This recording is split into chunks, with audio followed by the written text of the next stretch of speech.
And Hold on.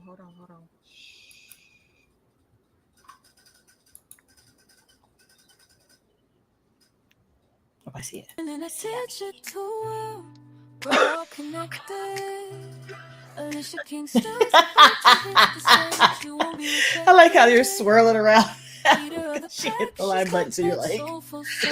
Get ready for the ride, cause she's here to astound. She's got the tenfold theory, got you thinking deep, exploring the unknown, secrets that she'll keep.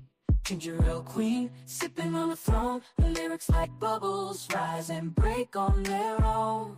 Live stream's about to start. Get ready for the show. Alicia Kingston in the house, ready to let it all flow. From June to House of the Dragon, she'll take you on a ride. Review your favorite shows with soulful lyrics on the side.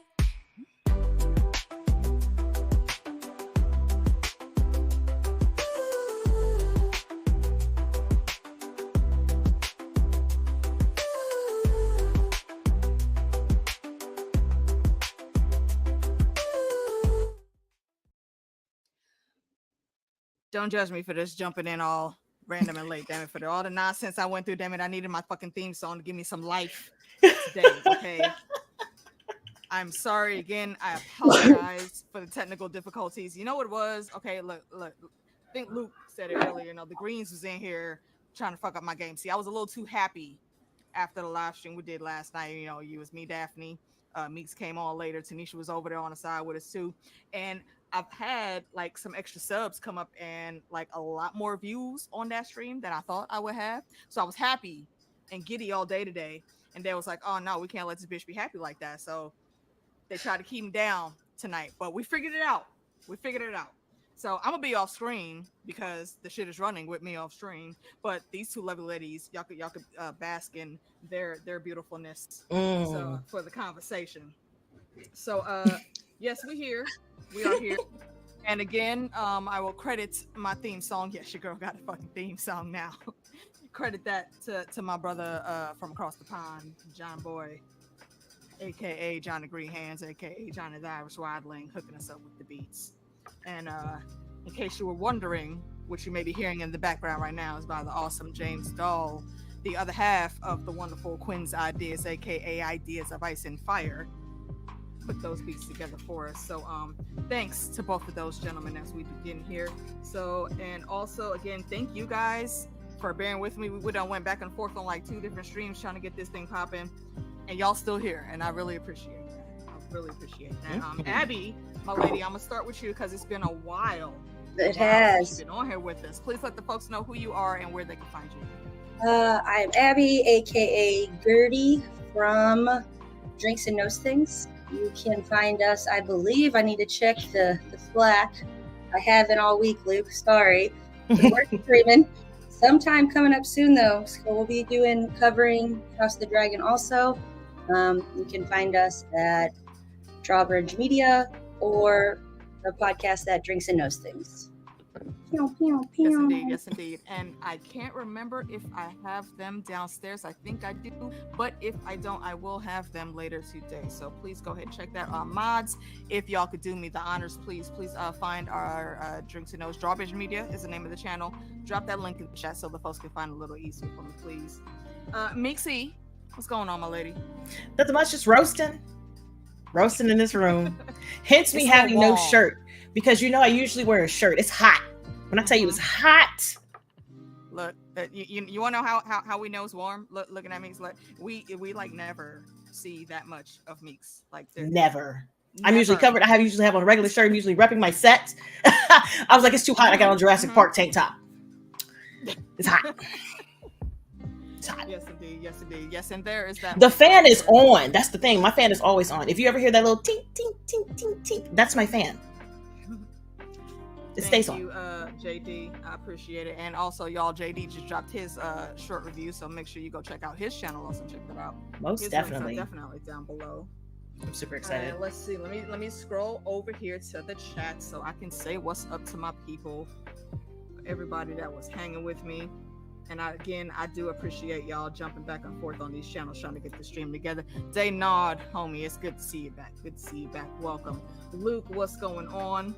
Lovely to see you. Appreciate you sending me that message earlier today on Insta. So now we connected. Peter, what's going on? Giggity. Lady Amy, how you doing? How you doing? Lovely to see you. Winter's Lady, welcome back, my girl. Good to see you. Yes. What's going on, baby cuz? What's going on? Look, yeah, we're gonna talk about that. We're gonna talk about that. You got time to be all up in them fucking skirts, but you can't have no guards out here protecting my peoples. But it's cool. We'll get into that.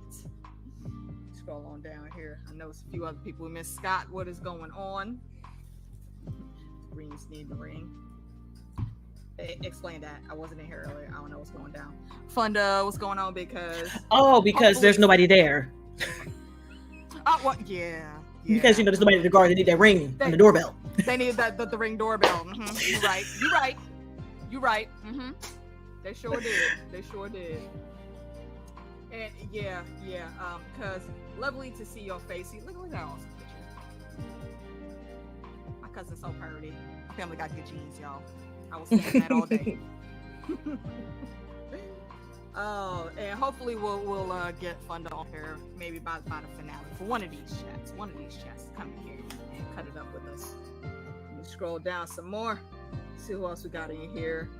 Another new name that I saw last night for the first time. Welcome back again. Thank you for coming through.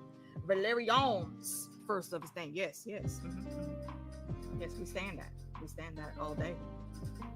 Let's see. We got anybody else coming in? I know I saw a few people from the last stream. I'm sorry, I don't remember everybody's name. Hopefully everyone will come back and they'll find it. Stephanie, what's going on? Lady Sydney, hey. Lovely to see you. Appreciate you being here. CC, my lady. Mother of the realm, Mother Roan, how do?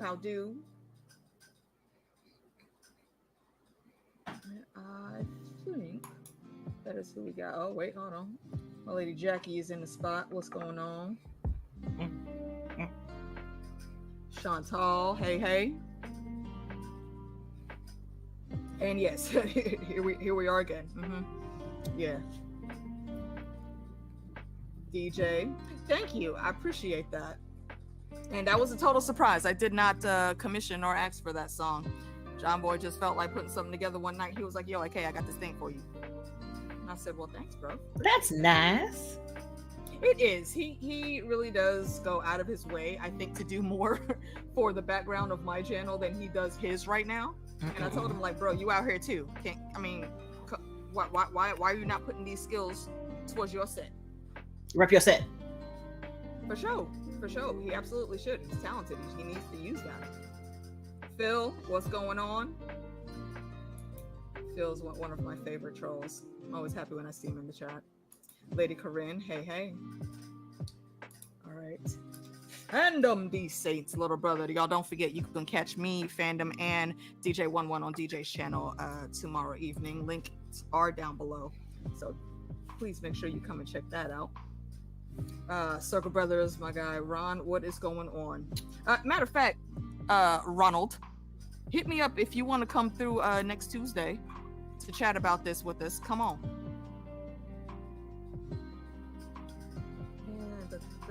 Yep, I think that is everybody thus far. So new folk, sound off in the chat when you get here and we will recognize you. Okay. So first off, Kip, I will kick it to you, Abby, because it's been a little bit since you've been here. What's your first impressions of this? So let me turn it down a little bit.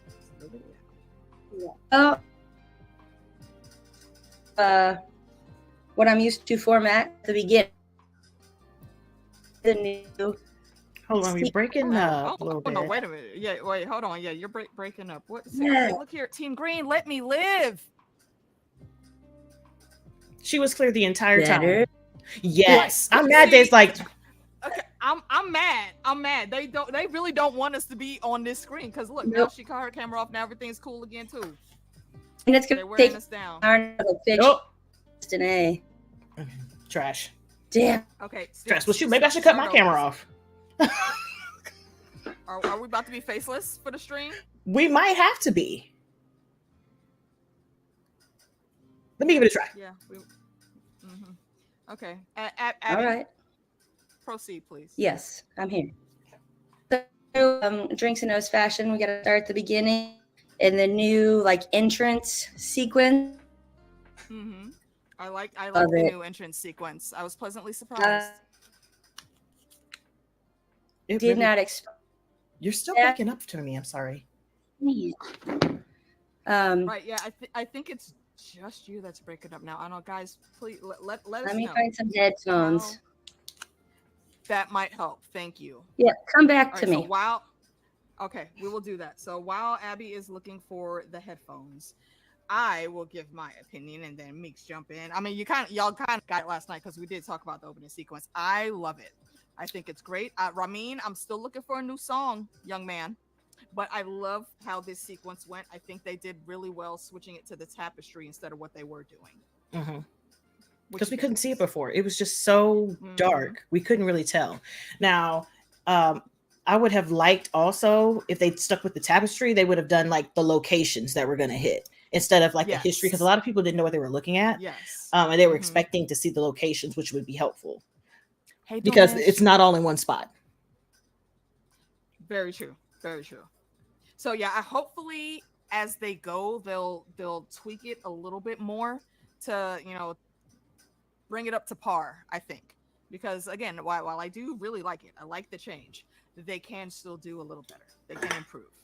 So hopefully it goes on. And yeah, everybody in the chat saying tapestry was great. And I do fully agree. Yeah. I think it's because there aren't any as far as like the official bloodline that they're showing, there aren't any new folks coming in for that. So in one of the things that I was watching, one of the their after show clip things, that's what they were saying. It's why they switched it the way they did. So I mean, I'm sure they're not going to put the dragon seeds on there. We'll just get to know them for who they are once they're introduced on screen. Yeah, but you did see is it Torin? The king who knelt. You did see him. Yes. And I was like, y'all petty to put him right in the middle. Like, y'all are rude. Yeah. I mean, not only are you petty to put him right in the middle, like y'all didn't have to put the king who knelt on there. I feel like history really gives Torin a bad rap. Because Torin did exactly what he should have done. It was smart. I'm always for the North. And yes, if it comes to boxing, we don't care about throwing hands. However, when you have more than just yourself to think about, you have not only your family, but a whole ass region of people to think about. And to put it in perspective for any that may not know, the North can fit all of the other kingdoms inside of it combined. That's how big the North is. That's how much area, how many lands, how many people would be turned to ash and burned down if he would have fought. Well, here's the thing. Not even the fire ash part. What if they hit the wall and it broke? Yeah, very That's true. all they needed to do is hit the wall. And we know they wouldn't have gone past the wall. We know that for a fact from this episode. But they could have absolutely tried to just destroy it. And I'm pretty sure Dragonfire, as magical as I think that ice is, I think Dragonfire could absolutely take it down. Yeah, and then all of a sudden diminish it in some way. And then it's just even less of an obstacle for what they're trying to keep out. Yeah, and I figured that at that point, because back then I figured the magic elements were in full effect. So they knew they was looking for it. Absolutely. Everybody believed in it. There was no doubt about like what's going on. There's no White Walkers or anything. Oh no. They were like, this shit over there, and we got to keep it over there. And if this wall comes down, they're gonna come over here, and it's gonna be a problem. Especially with Torin, they were still like talking to some of these things. Like, hey, exactly. How are you? Even right because in Torin's time, that's basically the conquering. That was when they first came over to Westeros, when Aegon was just fresh in the middle of the conquering. From that point, before, it was still we keeping to the old ways. Yeah, they were like, hey, yes, we are still making sure the wall is strong. They are still, like we saw in this episode, which again is, I love the little bit that we got of the North. I wanted more, but they gave us a really good amount. They put some really big breadcrumbs in there. You saw how when people were, we see it's just prisoners going to the wall in Game of Thrones, but this far back, they are still holding to, no, we need to send a certain amount of people, even from the great northern houses, to the wall. And it's an honor for them to do that because they know what is at stake. It's still taught to be what is at stake. From Game of Thrones, that thought has completely laxed off, but we're not in those times. So you see the majesty of the North and how regaled they are by their people.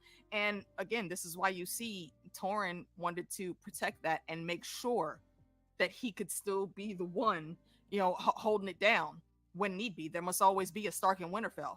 If all the Starks die, then the fucking world goes to shit even faster. So yeah, I'm very glad that they put that in there. But yeah, y'all disrespectful with that. The King Who knelt shit. Torrhen did what the hell he had to do. Exactly. He did what needed to be done. So whatever. We're gonna mic check me real quick. Ooh. Oh, coming in clear, ma'am. Awesome. So I love having these chats with you guys because you're over here telling me everything I don't know. And I'm over here being like, what is this process? Would you call that embroidery? Because it's not technically weaving. That's what I have to add here. Okay, see, wait, hold on. You know, I got to give you a little bit of flack for that, though, right? Right, yeah. It's been some years, ma'am. It's been some years. Know, I am a passive enjoyer. Let me give the Abby history, okay? Abby came into doing these streams and talking about Game of Thrones because of her brothers, mainly because of Luke. Luke wanted to hang out with his siblings, and he made them do a podcast with him. So that's how that worked out. And Abby came in as like a first-time watcher, non-reader, didn't know anything. Nope. And that's where they started, and they started her from season 1, episode 1, all the way to the beginning. So I feel like it's been enough time, ma'am, that you should know this history. Hey, unresearched, so unbent, still broken. No okay, it's just the way it is. I love it. And don't be too rough on that. I'm giving her shit. I'm just messing with the ruffling the feathers because that's me like that. You can knock me down some pegs, believe me. It'll be fine. There are no pegs to be knocked, ma'am. You cut that out. That's true. We're bottom of the barrel over here. I don't bring slouches on my channel. Yes, I know. You stop that true. Right now. Yeah. Keep expectations low. Over deliver. Here we go. Best thing ever. So yeah, well, I think it's agreed then. We all love the opening. And again, Northern history. I am glad that they interjected that little bit. And last night, when me and Daphne were watching, like, I didn't recognize the woods right away, but I was rewatching earlier today, and I kind of smacked myself in the head because while they played it a little slower, that's the Stark theme that's playing as soon as they hit those woods in the north. Yep. I didn't catch it until I listened to it like a couple hours ago as I was setting up.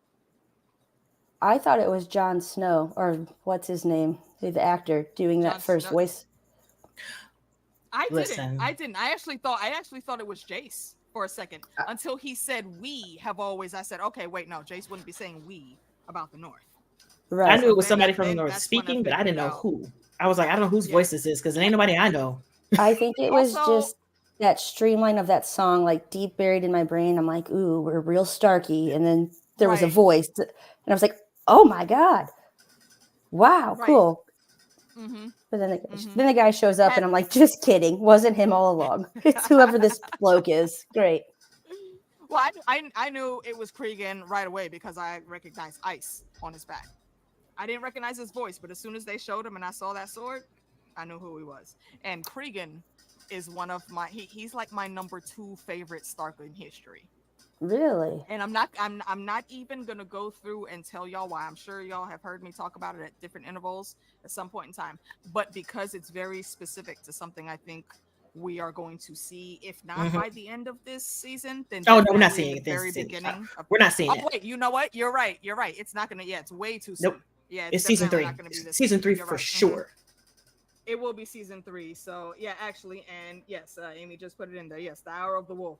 Cregan Stark is that motherfucker. Look, when I tell you that there are only 2 Starks that have that we know of that have made it down south, and Come back. they went back home like unscathed. We already saw one that did it. Cregan's daddy. That was him. But Cregan is that dude that he came down there. He saw the shit that was going on. He was like, and again, first of all, remember, he signed to Team Black. First and foremost, he's on the right side. But when he gets down there and he finds out that they did the choppy chop on somebody else, he was like, oh, wait a minute, hold on. Even though it was Team Green, he said, whoa, that's not how you do stuff, though. Yeah, I mean, I get it. He deserved to die, but that ain't how you do it. You were supposed to have a trial.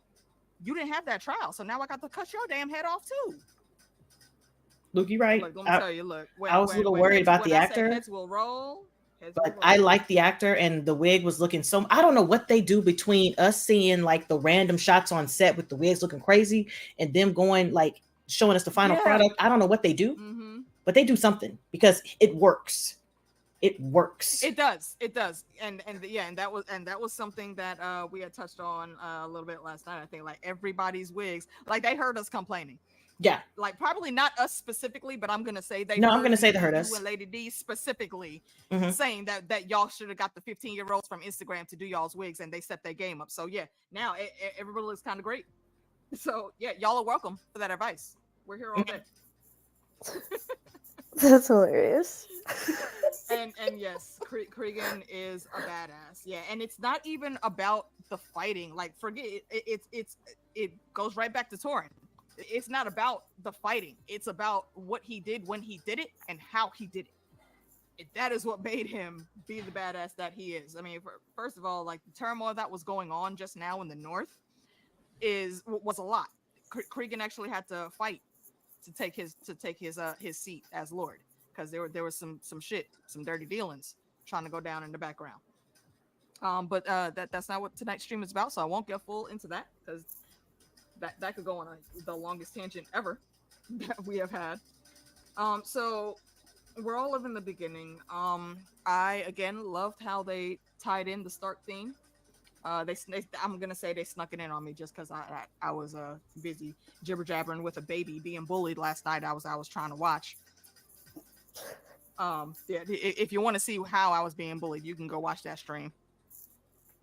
I would love to watch that, actually. That is fantastic. Yeah. And I even tried to complain about it like halfway through and got like the mush mouth. So I couldn't say nothing. Nope. So, I'm telling y'all I'm bullied. And for those of y'all that didn't see, nobody say nothing in the chat. Don't say nothing in the chat. Let them go and find out. Y'all gonna see. And you're gonna laugh at me. But then you're gonna say, oh, that's so cute. Trust me. Matter of fact, when you watch it, leave it in the comments and let me know what you think about my bully. All right, let me jump over here. Wait, hold on. What are you in front of conferring about something, or are you apologizing for the bully? You don't need to apologize. Casey, how are you, my dear? Hey, what's that today? Yes. She was cute, but she is a terror. Especially if there's food anywhere in the vicinity, especially if it's my food. Specifically. So you stop talking about, look here, ma'am. Okay, well, come get her. Okay, come get her. Please. And thank you.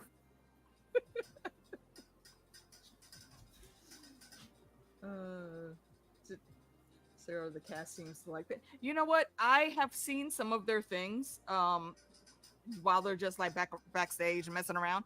I love that. I think it's awesome when cast genuinely fucks with each other like that, because I think it makes for better chemistry on screen. Oh, okay. So you gonna support the bully? That's what you're telling me? Like, you don't even know her. We're friends. You don't even know the bully. You just gonna support her though. Okay, I see how it is. It's cool. Ron, I don't appreciate you laughing at me all the time. Okay, help me.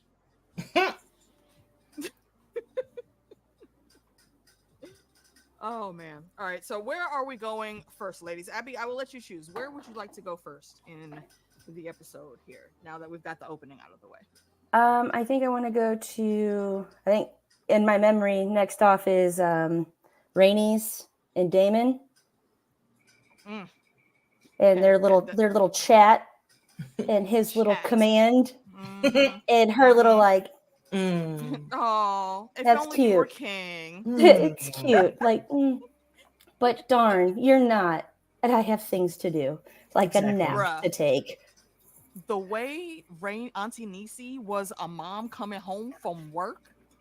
Talk about look, Melis has she needs to gorge and rest. I've been patrolling how many hundreds of miles by myself, keeping this shit intact. Nobody has gotten past me, and we know that because small council meetings coming up, and we're gonna find out that they ain't been getting shit. That people starting to starve again. And she said, "You know what? And I need my rest too. I'm tired. I'm hungry." And Daemon, that with this, you can ask Daphne. I almost jumped in the damn screen to cut this motherfucker's hand off.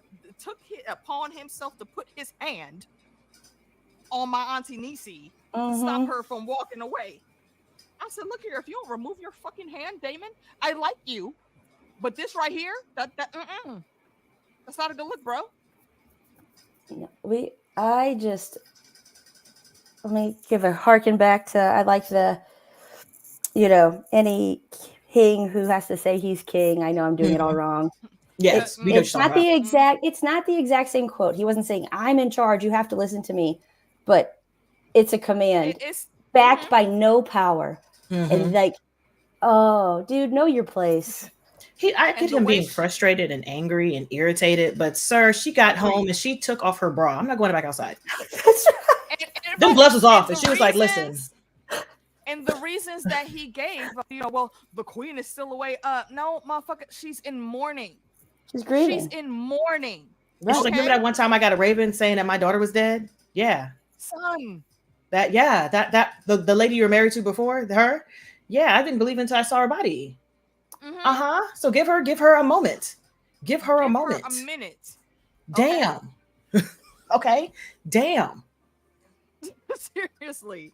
And he said one thing too damn many. And she was like, "You know what? I'm gonna go get my fucking plate and have me a cup of tea and put my damn feet up. Because it's been a while. The woman been on Dragonback for days. Okay. You gonna let her go and sit down and get some food and maybe a little some whatever else she might need to get her rest back. Okay. I also love the fact that there's no intimidation. Like, I don't think she's trying to come back as like, "Oh, here, I'm not going to let it." No, she was completely unbothered by him. Yep. Like, that is such a power move, number one, because you have to feel that, not just like, "Oh, I'm not going to take that. So no, I'm not going to do." No, she was completely unbothered. She had a set of things. She has responsibilities she has to take care of, and she doesn't answer to him. And it was so apparent, and I loved it. But I also feel like she understands that he's upset, and she's like, "Listen, at this point, there's nothing you can do. You got to follow instructions, because if you go off kilter, it's going to be a problem. Like, just follow instructions. Let her get her moment, and she'll come back and she'll tell you what to do. You need to chill out, because you can't attack them by yourself. So what you finna do? Nothing." I love that she brought that up when he said, "Well, look, if me and you go after him, we could take down the dragon and the rider." First of all, the dragon you're talking about is Vhagar. I understand what is in your brain. However, right now, in this moment, you want to take a tired, skilled, but tired dragon rider and an even more tired and hungry dragon into this battle that is going to be very formidable at this point in time if y'all actually do that. She's speaking nothing but complete sense to you. No. That's just not a good look. Why would you even make that? Like, no one ever accused Daemon of being a great tactician, but he's not stupid. So why would you do this? He's just, I feel like I think somebody said in the chat, he's a little too stir crazy. Like, he can't sit still. I feel like he is an overqualified like shift leader at a restaurant. Like, that's you talking to me. Yeah.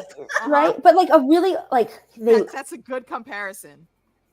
But they're power hungry because they're like, yeah, I should have been doing this all the time. And they are intelligent, But sometimes it's just a little much. Like, it's a little much. You got to tell him to sit down and calm down. Like, bro, look, we got this, okay? Calm down. We're all like, I know we're supposed to sign up for 5 cards per shift. I know. And I have 3 cards, and you want me to get these last 2. But I just came from the register, so I'm not going back to the register. You know what I'm saying? Because I have things I got to do over here. So I'm just going to need you to give me like 20 minutes away from the register.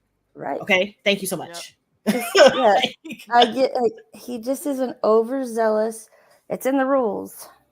Not really in the rules. That's not the right one. But yeah. He's that's not he's low-key been chomping at the bit since the finale. First, you know, when because Jace also, like his mama and his auntie, is on that business. So when Jace hears from the queen directly, he's gonna go and put that shit into action. Daemon tried to test him and say, "Hey, excuse me, hey, did you hear what I just said? My queen said no one is to do shit while she is abed." And Daemon looked like, I want to punch you in the fucking face right now, but he knows he can't. Yep. He knows he can't. So he had to back down. And that is the state of mind Daemon has been in since then. So it's very hard for him to, get himself under control to sit there and wait. He's not that type of dude. He is about action. And that is one thing I like about him. However, he does need to know how to have some chill sometime. And I did not watch all of that one, Luke.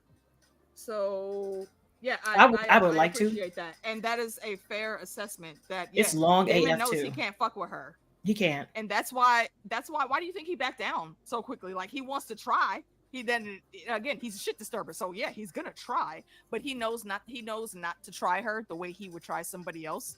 And he knows once she is done talking, she is done talking. Because he tried just that one little jab, like exactly. It's in order. Oh, but you were king. If only you were king. Yeah, first of his name, exactly. He's just he has to go. Somebody, he's like a toddler. You know, when you see like kids out there and you see this one little kid just pop another kid and the other kid just go, "What?" That's what he want to do. He want to immediately strike back. And the fact that he can't, it's like, well, you should have did something. Well, you should have did something. Right. Well, if you did something in the beginning, this wouldn't have happened. He's just trying to. Been here. Exactly. You got a poll. He's trying to urge her into being irrational. Like yes. Yeah. He was like, I need a friend in this fuckery I'm about to commit. All right, I need a friend. Like, he is like a toddler though. He needs a job, or he needs like, here are these stacking blocks. I really need them sorted. They gotta be sorted by color, and you have to be really smart to do that. So it has to be like you have to manage him. Otherwise, he's gonna be he is a problem, but he's gonna be a big problem. Right. You gotta give him a job. He is about to be some of his most toxic. Yes, I mean that's saying something. What we said last time. We know that he's about to be toxic, but we still team black. Girl, the hands are handing. You're correct, Luke. The hands are handing. The hands are handing. I'll got this up on the screen still because I wanted to touch on that. Like, yeah, she gave him a lot of grace. She could have read him for absolute filth, but she didn't. That's because she understands. She knows. Exactly. She understands. And yes, she owes him nothing. You're absolutely right, cuz. Owes him not a damn thing. Right, simmer down. No, he's not going to get it. He's not going to get it. He's not going to get it, right. And it's very strange to me how he is, and when it comes in terms of like green characters, Aemond and Daemon are alike in temperament, but yes, Aegon and Daemon are alike in temperament, and did I say it backwards? I always get him. God damn it! Eye Patch McGee. I like that. Thank you. It's like Daemon and skill. We not call him the Crimson Chin no more. I like the Crimson Chin better. I don't like the Crimson Chin because that's red. He's green. Okay. What's the shade of green? The Jade Chin. or what is it? The Emerald Chin. He about to be Emerald Lagasse in a second. Yeah. I mean, matter of fact, I'm gonna try to find the picture while we're talking, but there is some gala that he went to, the actor, and the way he looked, and he looked good. First and foremost, let me say that I'm not making. But his chin was chinny. Said, well, not even that, but somebody said he's in his what is it? They said that was it his Emma Thompson phase. Was it Emma Yeah. Thompson they said? Yeah. Who played the angel in Constantine? The androgynous. I know you're talking about Behind the Witch in the Wardrobe. Yes, her. Yeah. And yeah, they were correct because yeah, if you put those two pictures side by side, yeah, Tilda Swanson. His mom, Tilda Swanson. Yes, that's it. Okay. Not Emma Thompson. Yes, Tilda Swanson. Thank you. That's yeah, why but I told the characters because I couldn't remember. I knew I was getting the name wrong. But Daemon is like Aemon in skill, and he's like Aegon in temperament. So at least for the Greens, it's separate. Because the Blacks got to deal with all of this in one person, and it's hard when your most skilled fighter is the one that's really to flip everything and just go off and do some shit. Because they do need them. They do need them. They do need him. Absolutely, they do. And this is kind of that's kind of on the flip side too, you know. And Otto said it, you know. I'm still gonna call him the Grinsman Chin and Vhagar are the biggest power that they have. And first of all, stop saying that shit, Otto, because you're just gonna hype this boy head up more. Okay, we don't need him going off and doing some more outlandish shit. And we saw the surprise on his face when the incident happened. He wasn't counting on that, but you best believe he has been capitalizing on it. Yeah, he gonna roll with it. I would really love to see the scene of how he actually explained what happened, because I bet he didn't say nothing about I'm sorry, it was just a prank, we was joking around and Vhagar went too far. I bet he had to own it, and he spun the narrative. Yeah, he had to. And this is a small thing that I may possibly put in a video. I don't know. Actually, you know what? No, I'm not gonna have time for that. So what I'm gonna do, I'm going to remove myself really quick and the ladies just so y'all can see the background that's behind us. So un momento, the stream is not ending. Just take note of what you see in the background really quick. And then I will explain to you.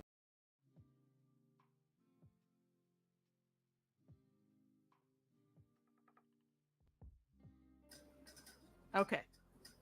So what I noticed earlier today is, of course, we have, you know, the two ladies, you know, the start of Rhaenyra's Guild of Evil Exes.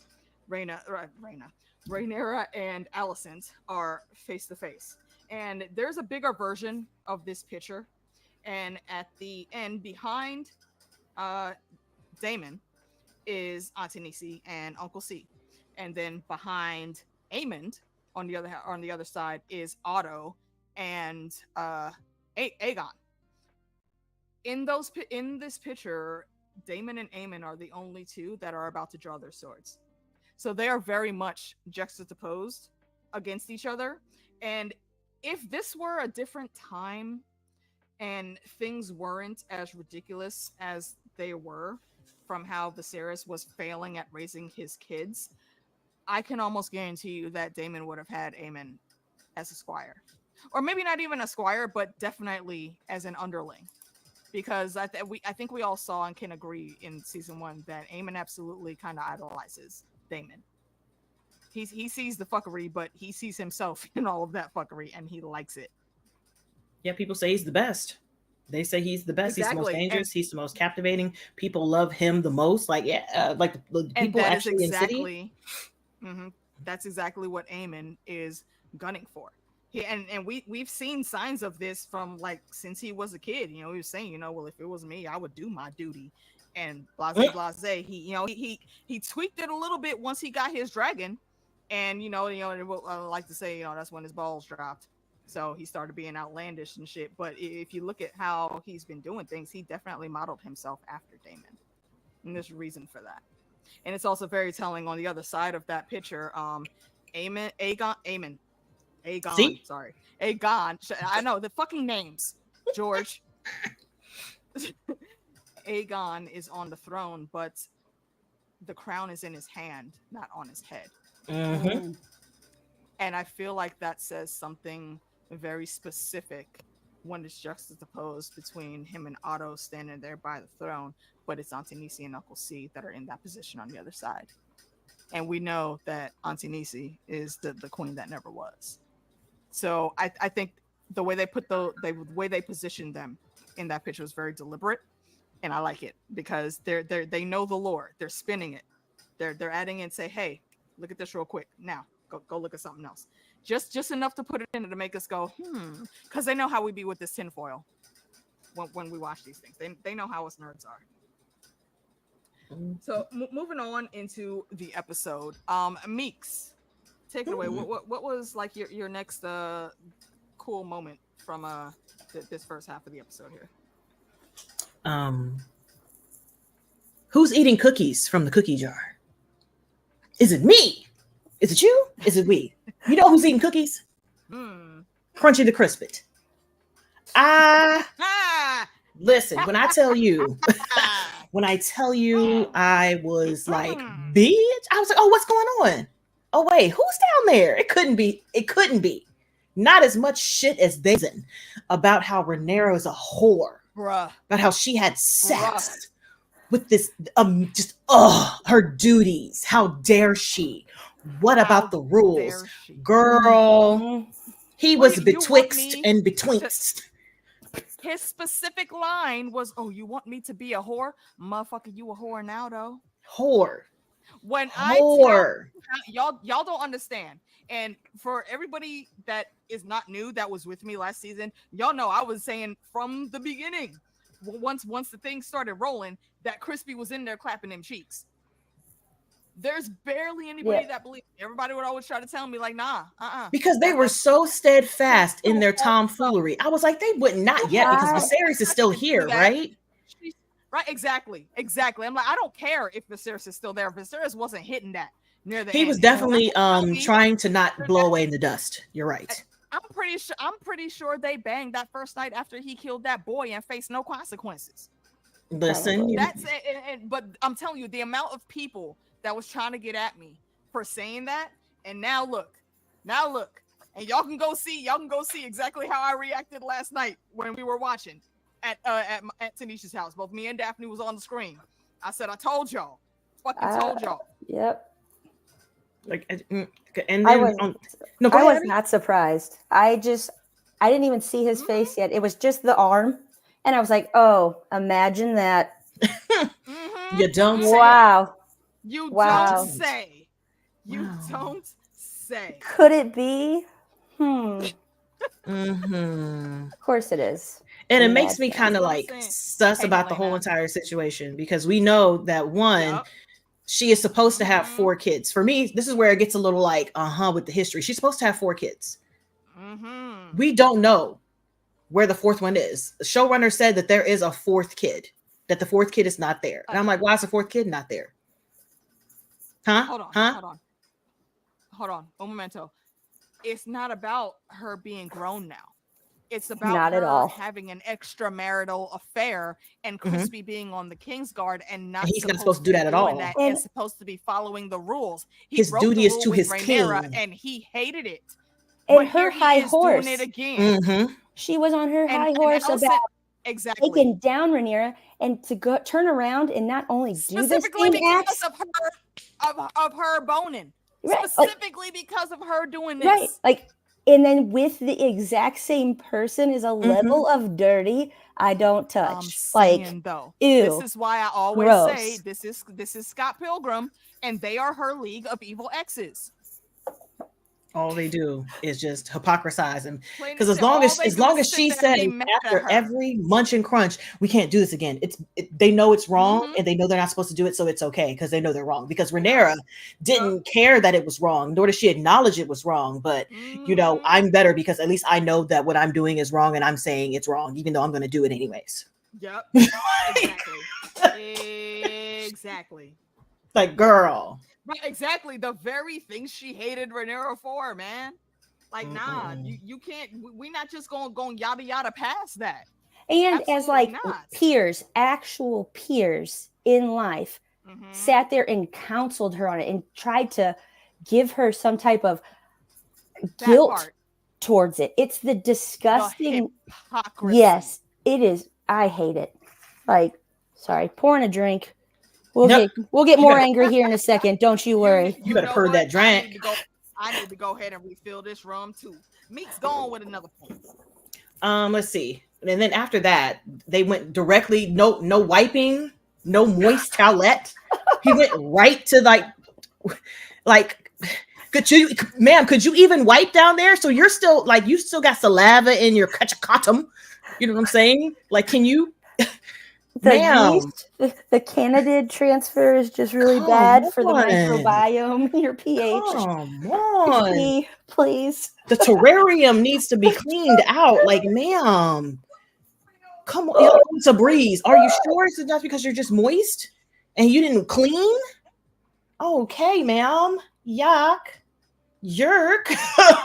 But right after that, she goes right into the small council meeting where it's time for play because Aegon is just like skipping through the castle with all the great news. And now, you know, I'm going to have my son who's like 4 being what did you expect him to do in that meeting? I don't know, but hold on. I loved every minute of that. I was laughing too. Hold on a second. Okay, we're gonna get to the laughs because we were all for that nonsense. And again, I will refer to my stream from last night because that shit was funny. But what I will say is, I will give credit where credit is due. Viserys, for one, should have been a lot more hands-on with how he was raising these kids. And yes, we saw Rhaenyra was in the room and was able to give a little bit of advice when he allowed it, and she was the cupbearer and whatnot. But in the original material, she was in there from a very, very young age. Almost from birth, you could say, he was grooming her to rule. And that seemed to just like go out of the window when it came to Aegon and even to Aemon. That's why he was never supposed to rule. Off on that. No, he wasn't supposed to. Right, exactly. You're right. I get that. But he still should have trained them with a bit more decorum, I guess. But so what I'm saying here, though, all of that to put it up against what Aegon is doing here. Should you be disrupting the baby's routine right now? No. However, this is, I'm assuming he's just now getting his foot in the door and really settling into having to deal with these small council meetings and whatnots. Hey, let me go get my heir and bring him into the room. Yeah, I know he's 4, but you know what? He could sit there and listen, start learning, seeing how daddy does things and whatnot. And I will commend him for that because that's exactly what he should be doing. I don't think that was the purpose. The purpose was just to bring him in there because he was entertaining. He wasn't paying attention to nobody anyways. He was like, well, I could just have my brother get on Vhagar and I can get on Sunfire. We can just fuck shit up and they could just do what we say, right? And Otto was like, no. Correct. No. And his mom was like, no. Okay, wait, hold on. Also, another credit where credit is due. And again, like two in one setting for Aegon is crazy for me. However, when Alicent really tried to be in there, like, you have no business in this meeting. When Aemon walked in and Aegon corrected her real quick, like, that's my closest. What are you talking about? That's my partner. Right now, my closest advisor. What the fuck you mean? You don't get to say who is in this room. My mans, go ahead, sit down, bro. Let's get back to this conversation. And he didn't even sit down. He came in and looked at the map, was like, "This is where I'm going," and he left. I was like, "God damn, sir, what about your little ball and the little holy thing on the table?" Sir, doesn't matter. Your opinion. Like he came in and was like, "This is where I need to be, and I'm out. We need to go this way." Do you think they were together before that? I think they were together the night that he killed. What's his name's? That dude. The dude at the party at the wedding party. Joffrey. Yeah, I think his name is Joffrey. His name is Joffrey. Yeah, his name is Joffrey. I can't remember his last name, but Laenor's baby brother. Joffrey the dead, because he did. That night that he killed that boy and faced no consequences whatsoever, and she stopped him from committing what they call it from Shogun seppuku. I think they've been boning since that night. It's so and Viserys was still alive. So again, the hypocrisy. Yep.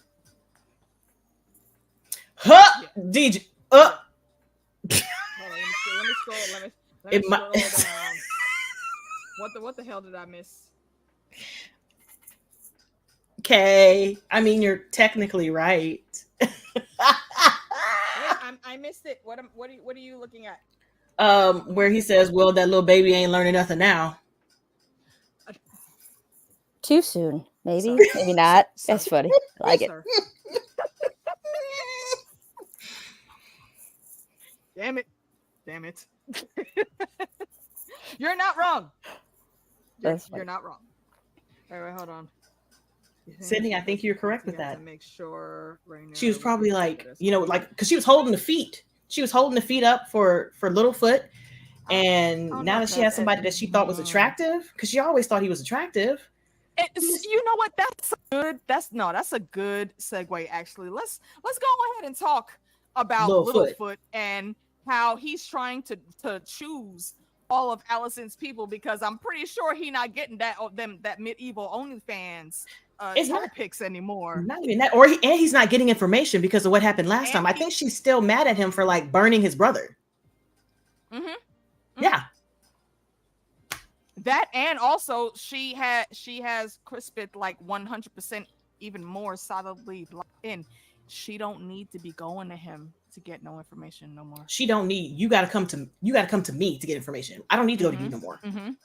Which is why he took that quote unquote liberty of replacing her whole staff, because he just wants to keep better tabs on her. And he wants his foot pics back.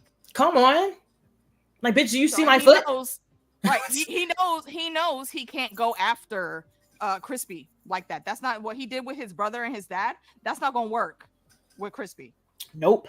So he's trying anything to see if it'll work. And I'm honestly surprised that Alicent didn't dismiss every last one of them bitches as soon as she got in there. You let yourself get to be in that vulnerable of a state around a whole room full of people that he put in there? Nah. That I would never. They would have been fired immediately. Like, oh, he brought y'all in, this the crew? Them? As soon as he shake his head, yes, y'all fired. It ain't gonna work out. I'm sorry. I'll find somebody else. I would be severance checking them. I'm really sorry. You're probably great. Not for me. Quickly, like, you know what? Go down to the treasurer. And take this note. Tell him I said go ahead, just give you like 6 months worth of the salary and fuck off back to whatever little house you came from. Jackie, I was thinking about that. Jackie, because the way each and every single maid kept looking up, like the entire episode, maids were making funny faces. I don't understand what the hell y'all was doing. Like, what the hell y'all was doing? Every time somebody came in, like when she was talking about the rats and stuff, and you just see their faces looking at each other like, and then later on when they're walking by and they're like, she's in there taking a bath, they're looking around like, I'm like, y'all are new at this. Like, you can't, I know y'all are checking because of Littlefoot, but can you get your face together? All right. Shit. Nope. I know y'all checking. Shady said their greens is never too soon. I'd agree. Be gone, bye. But yeah, I just feel like the maids, the entire staff is a problem, and I don't understand why she's not addressing it now that she knows that he's killing staff and replacing them. Exactly. Because you still have that power. At least you have that much power. You can say who comes into your service or not. I honestly, I don't get why she took that. And we're talking about Alicent right here, right? Okay. Yes. I just cannot believe that she is that, like, unaware of that situation and is allowing it to happen to give him a perception of control or a perception that, yeah, you are one-upping me. Now, if that's what's actually happening, he's controlling it, great. But I wouldn't be surprised later on if there's a power move. I would hope, because otherwise you're just a dumb bitch. Like, you're a bitch. Be intelligent. I don't think she's thinking ahead like that. That's dang. See, that makes me sad. Like, I don't like her. Yes, Luke. You have found your tribe. Welcome. We have cookies and wine. Yeah, I feel like she is still banking on Rhaenyra listening to her and being like, hey, girlfriend. Hey, sister girl. Friend. I'm so sorry about the death of your son. It was an accident. But if you bend the knee, we can just, it can go back to like the dinner we were toasting. Alicent really thinks that she can just go tell Rhaenyra that, hey, it was an accident, and I lit some candles for little baby Boo. Like, you remember when we used to my there, like, candles for your mom and whatnot? And I tell you, right, look, I don't think at that point, if that ever happens, at this point in time, Rhaenyra would not hesitate. Rhaenyra would yoke her up so fucking fast. Like Rhaenyra, at the state of mind that she's in right now, she's literally looking for a fight, but let me reach one of you. Not gonna give a random fight. Exactly. And again, credit to my Antonisi, God, because if she said that. What if she ran up on Aemon? Then I would feel sorry for Aemon. Oh yeah, Aemon's dying. Period. Right. I don't give a fuck whether Aemon was on Vhagar or not. He's done. If Rhaenyra would have been there, no, they both going down. Really do hope at some point the line is from Alicent to Rhaenyra. I lit a candle for your son. Oh my gosh, bitch, the pettiness.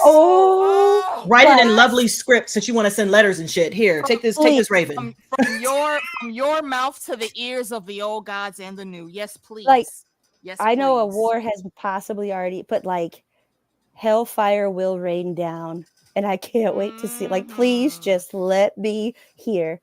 I lit a candle. Got big problems. Yeah. Mm-hmm. And now she's got Littlefoot on her heels, which is hilarious. That line, not only would it hurt because of what it says, but also that would mean that even though you're doing your bullshit and the Clubfoot is doing his bullshit, and I'm not calling him Clubfoot for no reason, that's his literal nickname in the book. I can still get my people in there and they can tell me what the fuck y'all doing. Yep. And you don't even know who the fuck they are. The castle is wide open. Just wide open. And again, let's go ahead, jump ahead, because I'm mad, and we'll loop back because there are some other things to talk about. But where the fuck were the Kingsguard? Doing what they were supposed to be doing, playing. How the hell did these two little slick assholes, and calling them slick, I feel like that's giving them a little too much grace. They weren't. The disguise was okay, but to walk past the places that they walked, and then to get up into the royal apartments and not near guard was there to even say, hey, what are you guys doing up here? Only one handmaiden was there. One handmaiden who has probably been extremely mistreated and more than likely raped by Aegon, who of course they see some fuck shit. And you could tell on her face, she was clocking some fuck shit. But she was like, you know what? That ain't none of my business. My business is to report, not retort. Excuse me. Exactly. That is the only person that thought to look at these dudes sideways. That hallway from the Great Hall all the way up to the royal apartments, and outside of those babies' doors, there was no fucking guards. Well, they couldn't be there because Crispy was down the hall getting ridden like a horsey. I don't give a fuck what that has. And they had to dismiss everybody because nobody's supposed to see it. Okay, they don't need to be by Alicent's door. They needed to be by the baby. They need the whole floor. And what if she goes real loud and somebody heard it? Then what? Fuck what? That's why they were not there, and this is why I think this is going to danger. Yes, exactly. Because she's selfish. Exactly, because she's selfish. The dick can't be that good. I refuse. It's got to be. Otherwise, Rhaenyra would have jumped across the narrow sea for him, but she didn't. She had a whole crowd. I'm not jumping. I don't care how good the dick is. I'm a queen. Yep. Get out of here. Good dick. No, like you want me to ride? You want me to be on a boat looking at oranges? You like, oh, look at the orange boat, bitch. Fuck these oranges. The only reason that girl think that he has good dick is because she was fucking Smeagol before. That it was true. That's her only other option because she wasn't playing around. Well, and Rhaenyra had it. Yeah. Like exactly. Because they're both she vetted it out. They're both Rhaenyra's evil exes, both of them, because they know that they are toys that Rhaenyra has played with, and they now, as each other, as the toys, have to get together. Like, oh, fuck her. Yep. Guarantee you, that's what they be saying. Yeah, that's the reason why they were super complacent. They wanted their space and their privacy. She didn't want to have anybody have any type of likes. Did you see him walk by? No. She wants to try to keep it as secret as possible, even though I'm pretty sure everybody knows. The hell up, John. Like, come on. Listen, hey. So they had the whole entire floor cleared out, and the people around Aegon were drinking and playing because that's what he does. Surprise. The only reason he's not outside the castle is because he can't leave the castle. Otherwise he'd be in the brothels. His homeboys who are very clearly, just from the looks of them, I mean, y'all correct me if I'm wrong, but those are very clearly the sons of the high lords at the court that are just hanging out with this asshole because of who he is. They don't give a fuck about you, bro, but you sitting here whining and dining. Meanwhile, the murderers of your child is walking in front of you right there. Yep. They are going from room to room stealing stuff. They had some chips. They had a soda. Somebody took some change. I'm saying, like, they was literally just walking around, you know, like they weren't even running. Just inspecting shit. Not at all. Like, come on, dude, what are y'all doing? Well, it's because they're playing at war. They are. They're playing at war. They're playing house. Exactly it. It's that old money versus new money. Old money whispers. New money can't come over here. So they're doing everything because this isn't probably an actuality that they're like, if everything goes right, we could maybe get our hands in there, and they don't know what they're doing. They don't know what they don't know, and they are stretched far too thin, and they are out of their depths. All that's a place to be. Otto thinking that he knows what he knows, which again brings us back to the clubfoot, because you know when in that small council, not the small council meeting, but when they had all the people when Aegon was holding court for the first time. First of all, homie again looked just so giddy that he was up there in the big boy's chair now with the crown, and he gets to decide who's doing what when they come in. You get your sheep back, and I loved it. I was like, yeah, he wants to give all the sheep back. I'm like, okay, I'll feel you on that. And then Otto and his old crotchety ass, Your Grace, we have already said that we need to conscript exactly. Like we have already allocated for the dragons just in case the food. So like if you do this, then like everybody is gonna come asking. And he was like, yeah, okay, can we just give him? Can we just not do that? So I wish he just wouldn't have taken it back. Yes, exactly. That's the biggest problem he had right there. Had he just not taken it back. If he'd been like I said what I said, like this gentleman, since he came to me and asked, he can have his stuff back. He was the first one. He gets it. Everybody else, too bad you didn't ask. You didn't ask. Exactly. Handle the problem later. You could finagle and make up some shit later. But this one, he's already said it. So right away, already, these people are seeing you're gonna go back on your word after you say something. Right. Just and you're not it. You're a puppet. You are not it. You're not it. That's it. That's facts. I can't. And it's a little absurd because while you in here trying to show everyone that yes, you are trying to step up. Yes, I'm gonna make better moves than my dad did. I'm going to prove that I am actually the realm's delight, not my big sister. I got y'all. What y'all need? I got you. And just 2 seconds later, after Granddad says something, who very clearly does not care about the realm or the small folk in particular, you're reneging on your choice. I will say though, like the next thing that came up when Otto tried to say some shit, he did talk over him like, no, what we're gonna do is this, and the camera panned over to Otto, and he was like, oh, for fuck's sake. Like you could see the disappointment because Otto wasn't gonna be able to control him on that one. So I don't like Aegon, but I recognize the petty and what he was doing right there, and I respect that petty. Lady V, hey girl, I see you. Yeah, they just used what they had. They sound like the blades. Because they had to bring the head back. Because and the slicing, this actually let me go on a random tangent, / sidebar rant. The people that I have seen complaining, they are so weird on Twitter about how like non-climactic the scene of the baby getting his head cut off was. They're weird. What the fuck were you assholes expecting? Weirdos. I guess they were expecting her to scream and roll down the steps, throw her baby off the balcony. I don't know, because that's not her. The way people are going hard about this on Twitter is like y'all really just wanted to see this little baby get decapitated on screen. You're mad about how this shit is going down. Like what the fuck is wrong with y'all? They were actually upset because they said in the book it's like this. I was like, well, we established in season 1 that the book is not accurate because these are people who weren't there telling you the shit. People weren't there. Of course, they're going to exaggerate. The victors, the winners, are the people who wrote the books. Right. Not only so that, you got to think about it. That's why Black is always bad in the book. George has also said that what we're seeing on screen is the truest depiction of the events that have happened thus far. So y'all are arguing that it wasn't gory enough. I don't want to. The noises was enough. The dull knife cutting into that baby's throat. No, thank you. Did you not hear how hard after the initial was? That's all I needed. Which means the baby didn't die right away.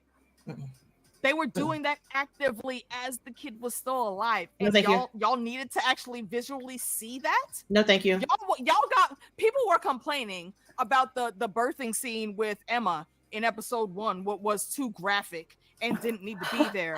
But then they don't show a child being decapitated. And y'all like, why didn't we see the head roll down the steps and then run out after it?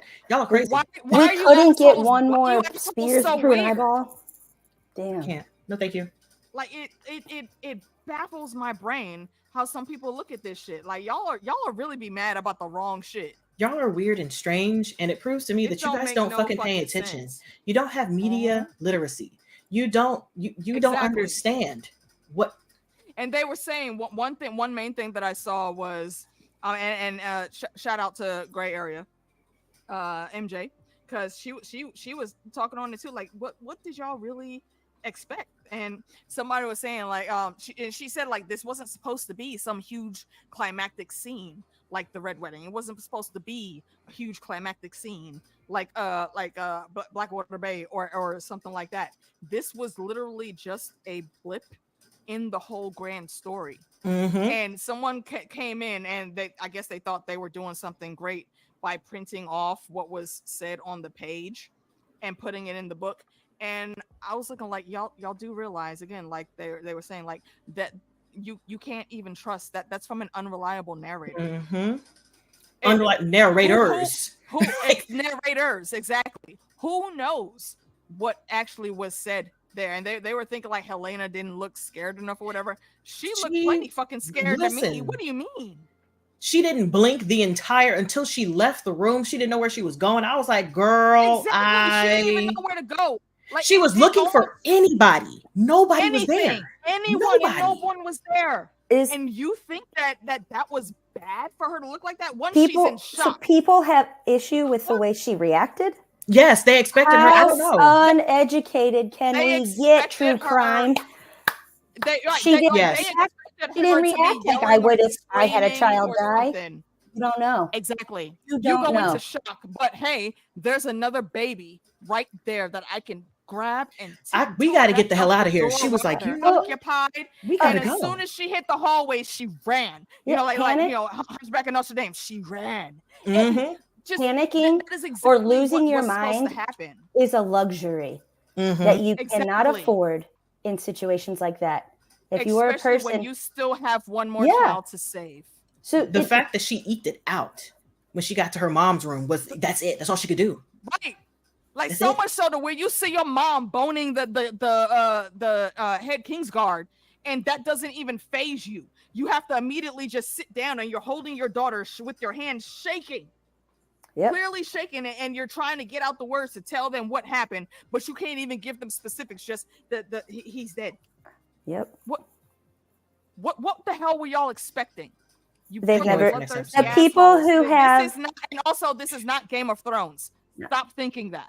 The people who have those critiques, I would go out on a limb and put a lot of money on it that they've never lived through or witnessed severe tragedy. Then, if they have expectation of how somebody reacts, they haven't witnessed crisis or survival mode or exactly. Like they just haven't.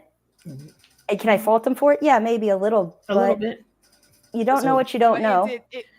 When my auntie passed, I didn't realize how bad I took it because I didn't eat for almost 2 weeks. Yeah. I didn't realize I didn't eat. I was just like picking. And it was like, you're already a size 4. Why aren't your pants not fitting? I'm like, what? I'm just not hungry. Yep. My boyfriend at the time was like, you haven't eaten in 3 days. Here, eat. I'm like, what? He's like, you've just been drinking water and eat this. I was like, I didn't even pay attention to it. So to say that like there's a certain way she's supposed to be reacting because you envision it in your head at some grand theatrical moment, y'all are crazy. And if somebody does react like that in a crisis, I am not saying, oh, you didn't do a good job. I'm just saying that is not the default, what it means to be a... Exact. You're unaffected. She didn't even cry. She didn't even... You don't know what's going on. Here's the thing. There is no default. You won't know how any crisis or anything will be handled by another person until it's handled. And little insight to AK's persona. Y'all know I love the sauce, but I do try to keep it under wraps. Obviously I've gone off the rails sometimes. I understand that. However, when it came to me going to New York, I mean, even beforehand, getting the news that I had lost my little brother to his battle with cancer for multiple years, I thought I was able to handle things decently. Like, and you can ask Daphne and Funda, my actual blood family, in the chat. I don't do crying. I fucking hate crying. I don't do that shit. However, when my dad called me, I was at work and I got that news, and my bosses knew what was going down. And kudos to them, because not only are they just really good bosses, but they outside of work, they are actually my very good friends. So as soon as I said that, they were like, yeah, okay, go sit down. You're getting paid to not do a fucking thing right now. And I'm thinking, okay, I can handle this. I can get shit done. The amount of times that I boo-hooed on my way to the office, like they were literally trying to put me on a plane that night to get to New York. And I didn't end up going until the next day. And I thought, again, I could handle shit. But, and I have not looked through any of my video files from that week on my phone. I would because never. So the stories that I heard about the random fuck shit that I was doing when I was overly drunk, and in my sober mind, I tried not to be extremely drunk because I know how I can get if I overdo it, and I didn't want to do that weekend. However, grief will make you ignore shit and just go for your extreme base instincts just for survival. Yep. So you cannot say that what you think someone should be doing in their grief is ever truly what they should be doing. And not that I was horribly bad. Like if I was like super, super bad, then I'm sure I would have heard about it. Mm-hmm. But I didn't hear about it, again, because my family also has that understanding that everyone does grieve differently. And that for that weekend, that was just how it went. Like that whole week actually of, celebrating my brother's life. That was how it was. And it's not been anything bad. So to try to judge Helena on how she acted or didn't act to anyone's personal preferences, you have never experienced grief on that level or anywhere near that level. So fuck all of you very much. Leave my baby alone. I will always stand Helena. Alicent. She's literally the only thing the only thing redeeming about Team Green is Helena. I want this to make Alicent bust her head against the wall. That's what I want. I want you to know it's your fault. Because it is. Exactly. Because it is. Exactly. Mm-hmm. It is. You started this from from since your kids were tiny. That animosity that you had, you passed that on to them. You just didn't notice because you were so much in your fuck shit. It's so bizarre. And not to mention, we were talking about Aegon having fun, ruling and like kicking his little feet. And the moment giddy and shit, like, yay, look what I did. And the moment that Otto was up there interrupting him, right after that, we see Littlefoot walking up being like, hey, Mina, don't you wish that you could, like do what you want to do for the betterment of, your subjects without having someone tell you no? Like, don't you think it's time to get you someone else who represents you as a hand, who can help support you in your decisions instead of being an obstacle? I mean, your grandfather has been the hand for like 3 kings. Don't you think he needs a break? Like he needs a break. Like, don't you need to bring in somebody like new fresher blood with like better ideas? Some new blood, somebody younger. Exactly. And I don't know if y'all have seen the set photos because we haven't seen it yet. but we're gonna see it very soon. I'm suspecting next episode we're gonna see this. Like, don't you want to be with the hep kids? Aegon's a little tired of Paul shit, you know, and this ain't, you know, Otto. For all of the things Otto's done, Otto ain't no Tywin. Okay? That's what I keep telling people. That conversation where he was trying to school Aegon on how to handle things, you know, by the second time, and it was only like 1 minute later. Second time, you know, he listened before, but he's not listening now. Aegon was like, I need you to shut up. No fucking Tywin, okay? Tywin sent that little motherfucker calling himself king to bed. Oh, perhaps some milk of the poppy. The king looks tired. Maybe he. If he won't lay down, make him lay down. Right, make him. Shit. Your fucking granddad came in and put the smackdown on your ass. And another conversation that I always find funny is between Joffrey and Cersei. And Cersei is telling him, like, you know, if you would just ask grandfather to come and be your hand. And Joffrey turned around so quick in his feelings. Like, what the fuck do you mean ask him to be hand? He should be asking me if he could be hand. And the next thing we know, this motherfucker's being sent to bed. And Tywin just looked at him like, all right, now on to business. Nuck if you buck, motherfucker. No? Okay. Back to business. That will remain one of my favorite scenes ever in the whole Song of Ice and Fire series. That scene got me in a lot of trouble. Wait, do explain. Why? I mean, not really. I just was like, I love Tywin. I love him. I love him. I love him. I love him. It was like, he's the worst. He did this. I was like, he is. He's so good. But he is that motherfucker. He's so good, though. Again, credit where credit is due. Look, y'all know I got beef with House Lannister, but Tywin. I'm sorry. With the fucking Rhaenys of Castamere. Do y'all know what actually happened? Yeah, like you know, when you like make your dream teams, we'll go like, you know, maybe some century teams, and Tywin's my number one. Sorry, I want him on my team. He is so smart. And if we are choosing a team from like all of our favorite fandoms, yes, master tactician, Tywin Lannister. That's facts. I was trying to tell people in my comments because they were like, well, in Team Green, the only people I really like are Otto and Helena. And I was like, let me tell you why I don't. And in my comments, I was like, I'll tell you why I don't like Otto, because Otto is trying to do what Tywin did and he can't. Because he keeps neglecting the part of this. His grandchildren, they are in pairs. You know what I'm saying? So you have to deal with Aegon and Aemon. And Aegon is the quick reaction and the wit. Aemon is the skill. And you keep blocking Aegon thinking that he is the power and the brains behind it, and it's actually Aemon. So your focus is in the wrong place. Your focus is in the wrong place, and you're not smart enough to know that. Tywin knew his children. He knew the person he had to watch the most was Tyrion. He knew that little motherfucker was smart as hell, and he didn't give a shit. And he was like, the last thing you're going to do is fuck up what I've got going on. So you're going to stand here. That's exactly why he rode Tyrion so hard. And also, I think one of the best theories about Tywin that I've ever heard in the whole fandom is that Tyrion is his only kid. He makes so much qualms, like, you know, I have to claim you because I can't prove that you're not mine. That's his outlook on Tyrion. And it is super biased because he blamed Tyrion for Joanna's death. Tywin has not smiled a day in his life after Joanna died. But that's not, you can't blame that on the baby, Tywin. You want some fuck shit for that.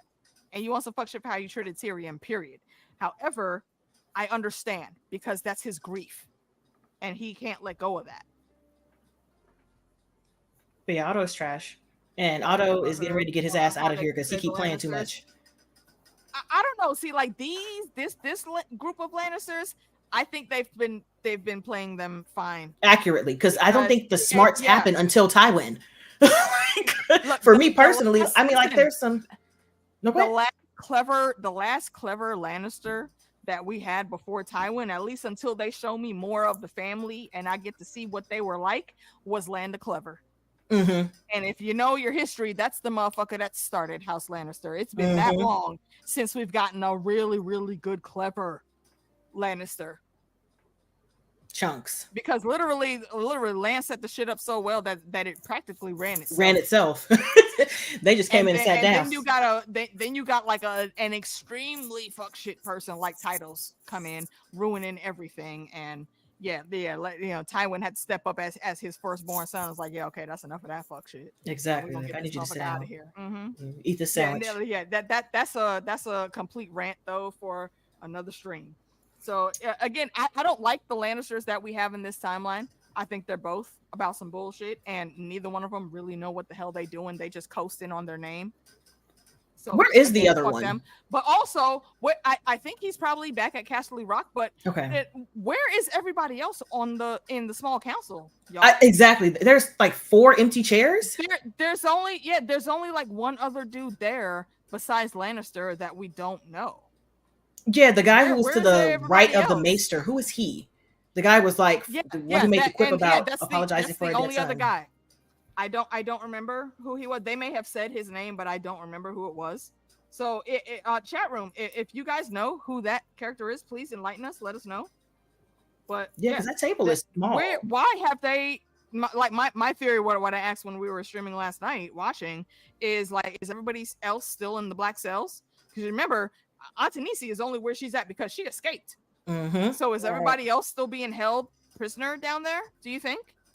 I thought they already flipped everybody. I thought that the people who said that they backed the Greens were out and the people who didn't were already dead. I thought because Beesbury was like, hey, listen, I like to follow rules. And they were like, get the fuck out of here. But that's like the only one they showed us though. I mean, and then we saw that I think there was a meeting in the throne room where they had people bend the knee, but there was like 1 or 2 of those lords that did not bend the knee. And I think we saw one of them, maybe it was both, hanging after that. I think they what is it? Harlan? House Harlow, I think was one of them. Was he hanging? That point on, I think he was. Wouldn't they have? That's so sad. Wouldn't they have replaced those people? Wouldn't they have replaced those people by now? They can't find people to trust. I think that's the problem. The problem is they don't trust anybody. Or maybe if you hold on. I don't think it's even that. I think it's maybe people don't trust them, so they're not trying to come and fill those seats. Yeah, exactly. Like, listen, if I got to go out there and grab you, that means you don't want to be here. So if you weren't repping with us before, you can't be in this room. No, I think it is. I'm likening it into how what's his name Maegor. How Maegor did it when after he had the all those secret passages and Maegor's Keep, which is the Red Keep, built, and with all that, he killed all of the construction workers. And after that, after any big project that they needed done, he had to bring in people from Essos because none of the builders in Westeros would do it because they know what he did to those other. I'm not sending my people out there. Absolutely not. So I feel like it could be that type of situation. Like they know what happened to the other small councils and the great houses is looking like. I mean, like we still support you, but no, we ain't nobody going with the Red Keep like that. Mm-mm. Like what happened to my cousin that was over there? He was the leader. Where he go? We're waiting for little fellow to come back home, but he not home though. And y'all said y'all let him go, but where he at? Where did he go to? You know what I'm saying? Which direction? And as always, it's not even just the small floor, but it's always the help know what's going down. And if you don't think that those people are talking to their family outside of them walls and letting them know and getting them hip the game, I'm telling everybody. I think you're mistaken. I'm telling everybody. Help always knows, and they are telling everyone. Little folk would have to kill me. Here. I'm mad that I gotta be here. My daddy said that I gotta be here, so I can't leave. But don't send nobody else. Oh, is that Milt up in here? What's Rusty Ninja? What's going on? He did. So all he had to do was let that little boy play with that little ball. Like, shut up. Is not filled. The LinkedIn page is dry. Like Lannister ass. All you had to do was let him play with that little ball. That little ball was hurting nobody. Why was he so upset, y'all? Stupid. I appreciate that. I appreciate that line, Dornish. I appreciate that. Like, yeah, no trust on either side. Yeah, I think that's highly what it is. Absolutely. So we said, are we going to go on to the sads? Yeah, who is? Yeah. We don't have. They didn't even fill a position for that, did they? They just said that we need one. Ships. We need one. Do we have a master of coin? Well, what is Lannister doing there? What is He's the master of coin. He's the master of coin. He's the master of coin. Okay, but yeah, there's a whole bunch of other roles that are not filled. So yeah, that's going to be interesting to see if they even maneuver that while it's going on. She's crying, right? Like, bro, you really upset about this baby playing with the ball. Do you need the ball? No, it was just sitting there and the kid is playing with it now. Okay, let him fucking play with the ball. You didn't have to say nothing to that baby. He was minding his own business. And of course, Aegon, okay, I appreciate you trying to do what you was trying to do, but why you didn't bring this baby in here with a toy or something? And then you didn't even sit him next to you. You had him, oh, right, you had him like on the whole ass other end of the long side of the table from you. You wanted him there. Why you didn't put him next to you? All right, correct me if I'm wrong. I know you will. Didn't Aegon in general not even want to be king, though? In the beginning, yes. Yeah, yes, wasn't he kind of like, hey, straight upset? And even in the show, and I'm glad they did that. They carried it over in the show too. He was like, no, that's my sister's role. You know, I think it was actually that morning after he was my favorite meme about young teenage Aegon, Doctor Who's son, adopted son. If y'all didn't know, when he was the meme is Aegon pushed more kids out of a window than Jaime Lannister did, and y'all know what he was doing in that scene. So you get the joke. So, and it was that scene where Alicent was trying to tell him like, yo, you need to start getting ready, and he was looking at her like, that's Rhaenyra's role though. She's the heir. What the fuck you need me to go to where for what? I don't need to learn that. He's content just jerking off outside the window and assaulting the maids for whatever his reasons. That's all he was trying to do. He didn't care about that throne until now. Until his mom actually made him. So I mean, you're saying like he absolutely has like some care now, because I just was wondering with bringing his kid in, a tiny bit of care now. Well, it's just to show like how unserious this is. Like, fine, you want me to be king? Fine. Here, kid, let's learn how to do this. Yeah, take your sheep back. Not a problem. Yeah. Oh, I'm doing it wrong? Huh. Wonder why. Yeah. Okay. It's what Luke is saying right here, actually. Yeah, and I think that credit to the actor, because he showed that very well with his face acting in that scene, because he was very surprised that people were cheering for him like that. So I think that's where it really started, and now we're back here and he's trying to make it do what it do, I guess. But still, you out here playing at war, my guy. You're not ready for this. And he also is expected to be this king in what, 3.5 weeks of training? Like what? Exactly. What do you expect of him? He's probably trying to. Hey, I remember that. Like you guys said, Dad brought Rhaenyra in here, so I'm gonna do that with my kid. I've heard the stories. She was in here since, so that's what I'm gonna do. Like, you know what? Can we fault him? No, exactly. He was trying to make an effort, but still, you are falling short of the game, and unfortunately, the only person that's letting you know that you're falling short of the game is your grandfather, and he's not doing a good job of it. No, because there's no teaching, there's no learning. It's just there's no teaching, right? There's just do what I say when I say. And if he ever makes a choice, it's always going to be, 50-50 chance this is wrong. Like, what? How do you? Yeah, that's terrible. Not that I really feel bad for him. I mean, he kind of is going to get what's coming to him, I hope. Yeah, exactly. Like, let's talk about how he absolutely did not want to be in that position. Like, he was trying to convince Aemon to just let him run to the docks so he could just get on the ship and go to Essos. Like, bro, you can have it. Once I'm going, it'll be you. You can take this.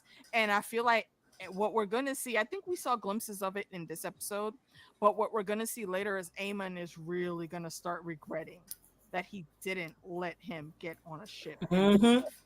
Because Aemon is hungry again. He's almost not there yet, but he's almost in Vaemon's seat now. He's almost the greedy second son, trying to steal more than is actually hungry dogs run faster. I wouldn't know I wouldn't say if he's hungry. Like at this point, like right after this blood and cheese, when he realizes what the hell happened in the lax, like he's gonna be looking at Crispy some type of way. He's gonna be looking at his brother some type of way. Like, what the fuck were you doing? Where were your people? You're a king. Where were your king's guard? Where were the people who supposed to be around you securing this floor? What the fuck is going on?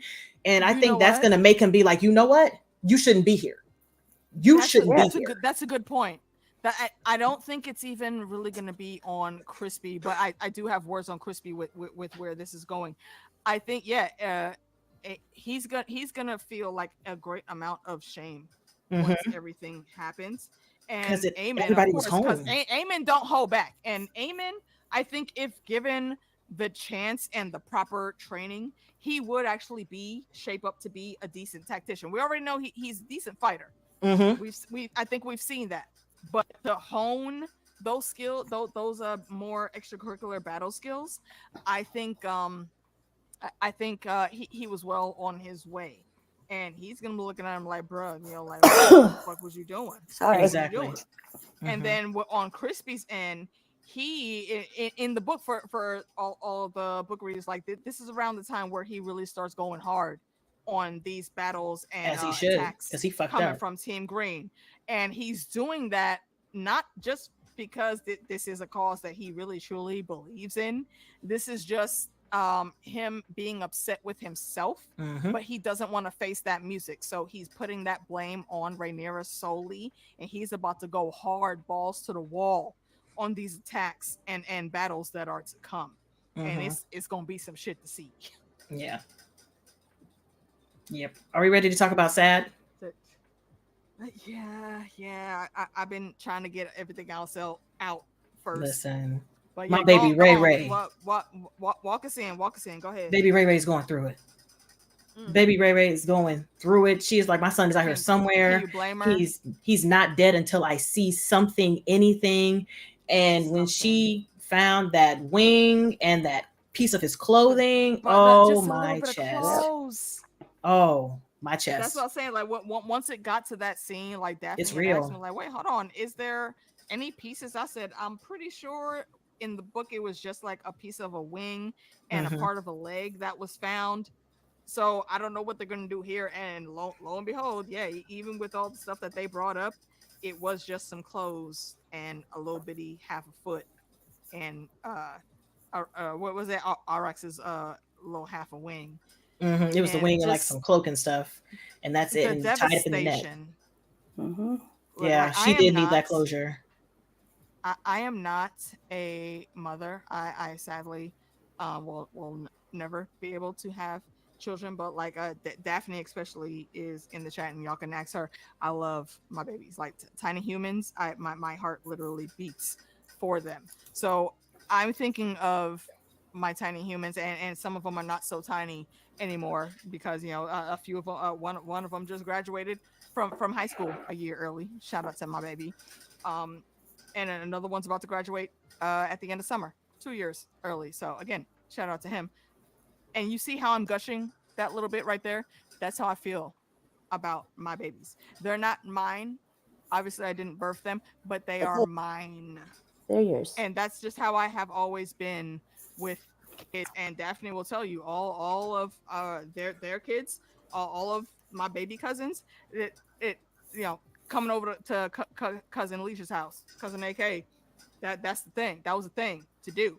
And I literally made sure that once they got to the ages to where I was in the position to make sure that her and her sisters that were around me coming up in where we're in the city that we live in, that I was there for them. I made sure that Daphne was that one that was going to be there for the next generation, because that's how much I look out for kids, any kid that I am tied to, especially. So, and again, I'm not talking shit. Daphne's in the chat. You can ask her to confirm. That's how it always is. I always look out for my babies, tiny humans in general. And to look at this story with the amount of deaths in general, but also the deaths of children, just it hurts a lot. And I couldn't imagine if I had to deal with any of this with the babies as they are. Go ahead, continue, Meeks. I'm sorry, tiny human. Oh, that's no problem.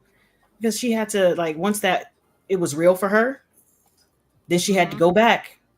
And Daemon, being the eagle-eyed person that he was like, "Did you find what you needed?"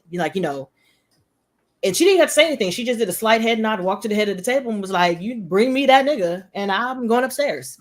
She didn't really say much this entire episode. I think that's the only thing she said. That's what I was gonna say. Does she even speak in this episode besides that? I think that's barely. it. Does she even say anything there? Like, no. Even when Jace is talking to her about what's going on, she just gets up and hugs him. She doesn't say a word. She just cries. And let's talk about that. That's what. Let's talk about that. That's my point, like my whole point with Rhaenyra, I think it's well done. It's palpable, but I don't. In my memory, she might say something right there, like "Bring me whoever." Thank you, Whitney Davis. Appreciate you. But because there's just not a lot to say. Like, what are you supposed to say? There's. What can you say? Yeah, nothing. Like, there's nothing, and I love that. Like, she's almost silent this whole episode. And people talk for her.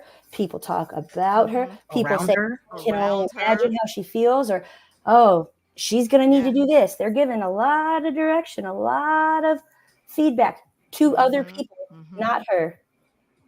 I think it's a pretty good representation. Like, it's pretty powerful. I like it. Yeah. Well, I don't like it. Honestly, but yes, I get you. I think it's one of those situations that was done very well. Like, if you can remember back to the season where the Red Wedding happened, normally there's a song in the end credits.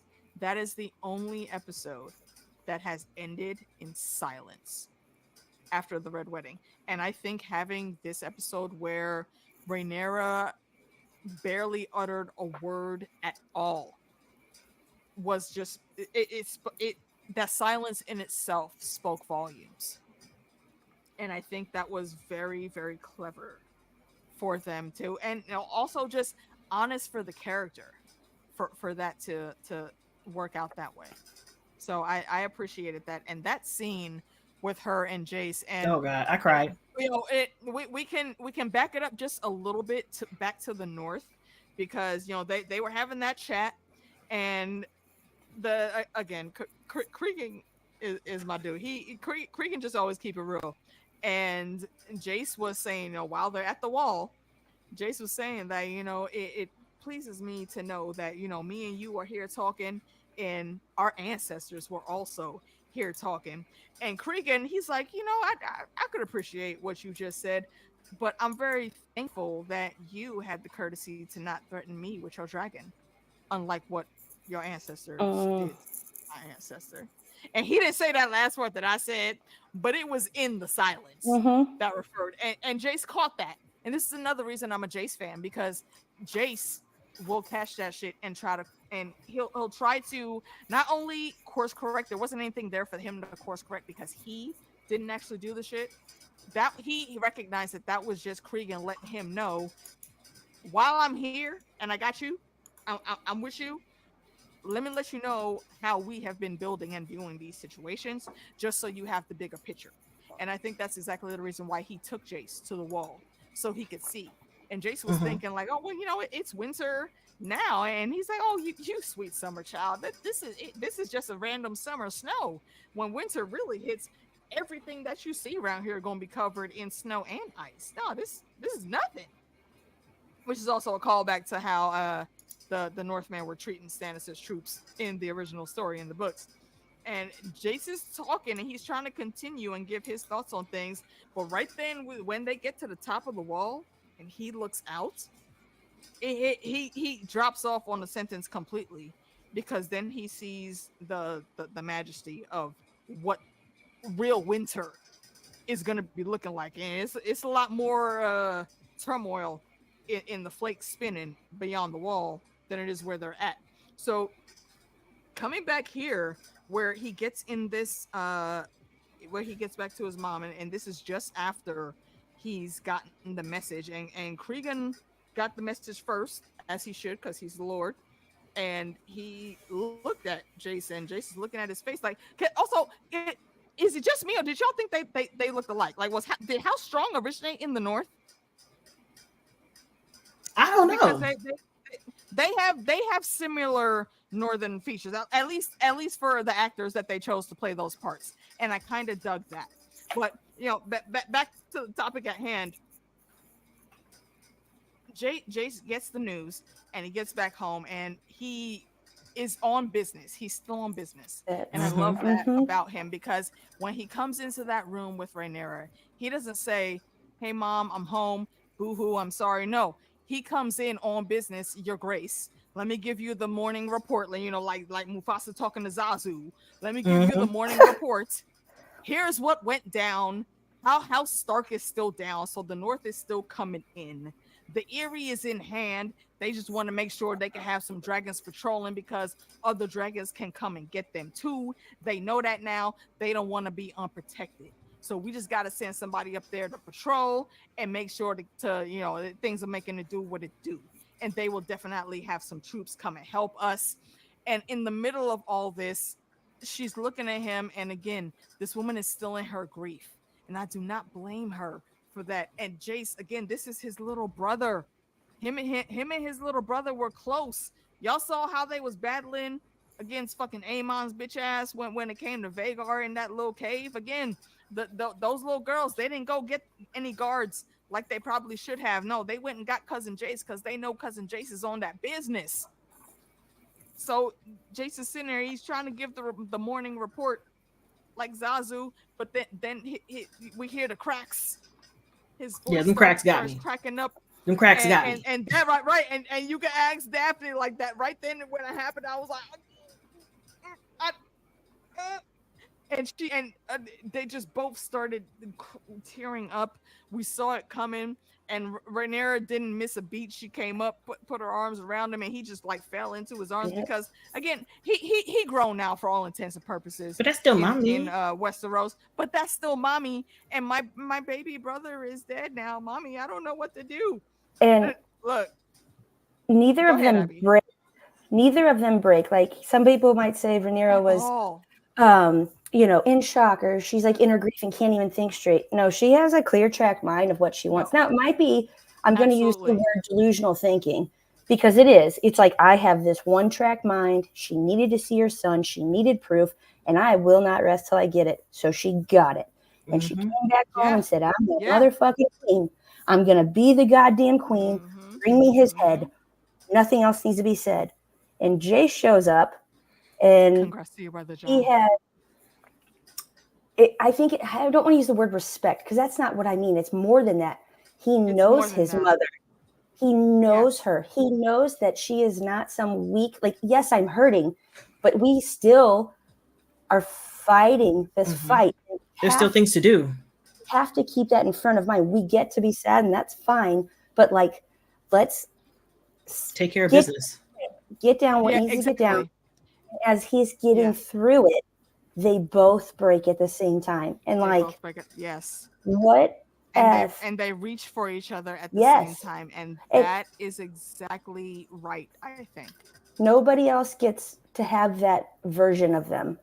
So I think that relationship, I thought that relationship when she was giving birth last season was like phenomenal. I'm like, dude, those boys, it's not just like, oh, I got my mom's back, don't talk about it. No, like, they respect her. They believe in her. She said what she said. Like, and they know to do the job. And and Jace especially, because he and this is a lot of reasons why I really wish we could have gotten Jace into adulthood. And also because he was betrothed to Baela, and Baela is that bitch. But he came into here, and he does not let himself really even break down until he also sees his mom is at the same time. They both gave each other permission. I love that. Yes. And Rhaenyra has been doing that for all of her children. I think because we saw this when it came to, you know, that conversation that she had with Luke, and Luke knew that he could trust his parent. He could trust his mom with saying, I am afraid to become the head of House Valyrian. These are my faults. I fully recognize them. I don't know what I can do to change that. I'm afraid that I can't do this job. Uncle Corlys, Grandpa Corlys should pick somebody else. Please, I am not worthy. And he trusted her enough to know that she would not, you know, demean him or belittle him in any way. She would take that information and try to make him see like he wouldn't have picked you if it wasn't a good choice. And First of his name, you I are believe absolutely that, right. honestly. I believe that he wouldn't have been picked if Uncle C didn't see something in him to where he could step up. And I think him showing that vulnerability was enough to see that, yeah, he recognizes his faults. He does want to try and change that. He just doesn't know how. I mean, and he's a kid. Who expects him to really have a huge good game plan right now? So I think that it's again a great loss for both of them, and they can both fit into their grief and try to get that back. And like Abby said, like they are the only ones that really see that heavy vulnerability to each other. Even Bela doesn't get that from Jace, and kudos to Jace does keep her close though, because we saw that little squeeze of the shoulder. That wasn't just some small thing. She knows what her baby boo is going through. Like, baby, go talk to your mommy, but I got you. Yep. You know I got you. Everybody knows they got work to do. They got work to do. They got to do work first and then break down later. And we already know Bailey is about that business, because when Uncle Vayman bitch ass tried to come and check Auntie Nisi on some her little ass, like, ma'am, sit down. I get it. Try to step up on this is a grown man, ma'am. Sit down. Baylor jumped right in the way, did not hesitate. Like, bitch, I dare you. I fucking dare you to try to do something to my grandmommy. I dare you. I don't I would jump too, but I'm like, damn. I always try to get on the mom arguments or whatever.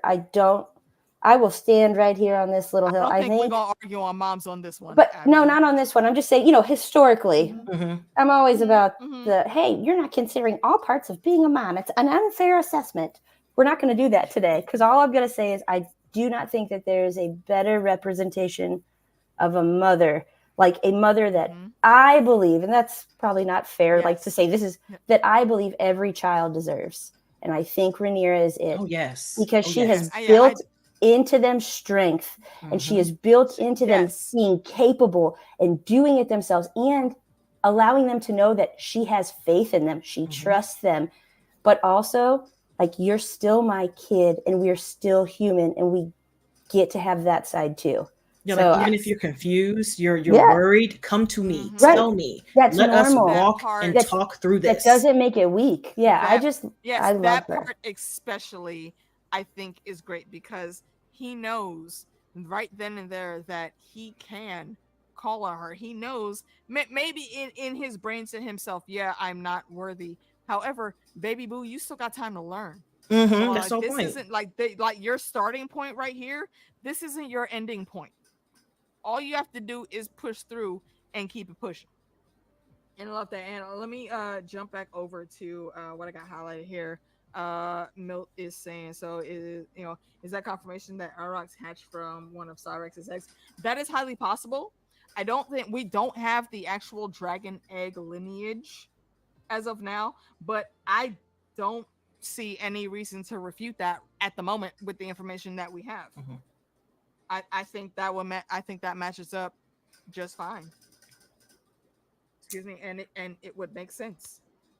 Let me scroll down before we do continue though, because the chat is moving. Y'all over here talking. Yeah, they was jamming. I was reading the chat. I was like, that's why I was quiet. I was over here being nosy. And I appreciate y'all. Please don't think that I am ignoring anyone because of it. But literally, the chat goes up so fast on the StreamYard side that I can't catch everything while we're going through all the points. So yeah, Corliss is great grandpa.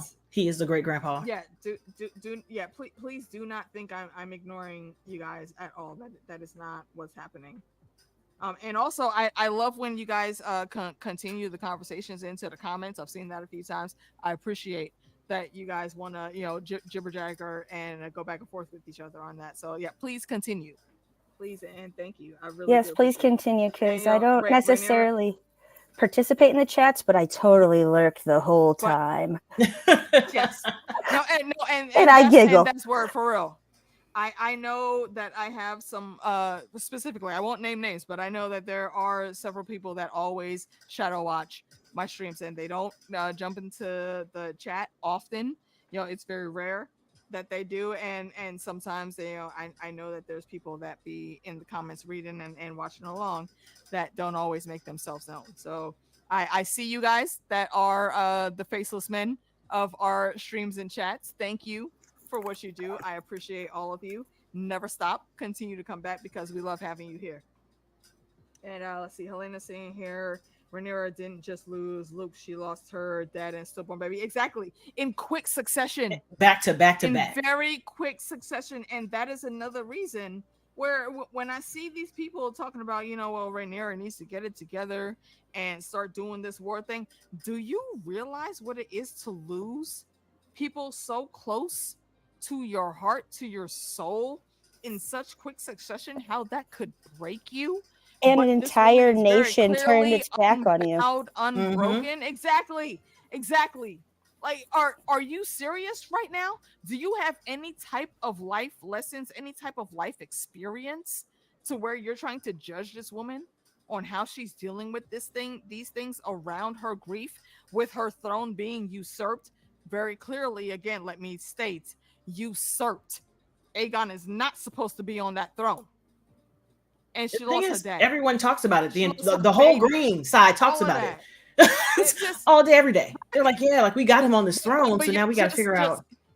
Y'all just conveniently overlooked that the motherfucker wasn't supposed to be there in the first place. Yeah. Like, come on. Yeah, miss me with that bullshit. But let me jump over here to the chat a little bit, ladies. Again, because there's definitely a lot that I have been missing, and I wanted to catch some things. Thorin saying, Rhaenys can't relate very much. Low, if anybody in the black camp can relate, it's absolutely Auntie Nisi. You are correct. And Jack saying the look on her face says all that. Yeah, exactly. She didn't need words. Neither her nor Jace needed words in that moment at all. Yeah, and Emma Darcy should get an Emmy. Yeah, exactly. I agree. I wholeheartedly agree. They are great in this moment, and I'm trying very hard to make sure I get their pronouns correct this season, because I did misstep a few times last season. But yeah, and look, tears, exactly. Sobbing. It was you can't get past that. The acting I was not okay. Right. Oh, already only one episode in, for real, and like everybody, we just got here. The whole ensemble cast needs to be up for a nomination. Absolutely, 100% agree. Chris H, what's going on, bro? Allison, but while look her, rewind. We talked about that. Listen. Yes, indeed. I told y'all again, for all of you naysayers that were out here, and I know y'all be lurking and y'all still looking right now. I told y'all he was clapping them cheeks, just like when we talked about what was it with the damn Samuel Jackson Marvel, it was the Secret Invasion. I said yes, clapping them green cheeks. Y'all know that was going down. And,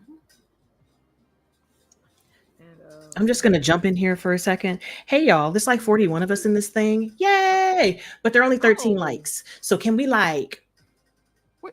Yes, please. And so also, can we like give y'all appreciate the like button, please? Thank y'all. Yes, let me give y'all a channel update. Like y'all know, I've been trying to climb and get to the monetizations of it all. And what needs to happen on the back end of that is I need to have at least 10 shorts.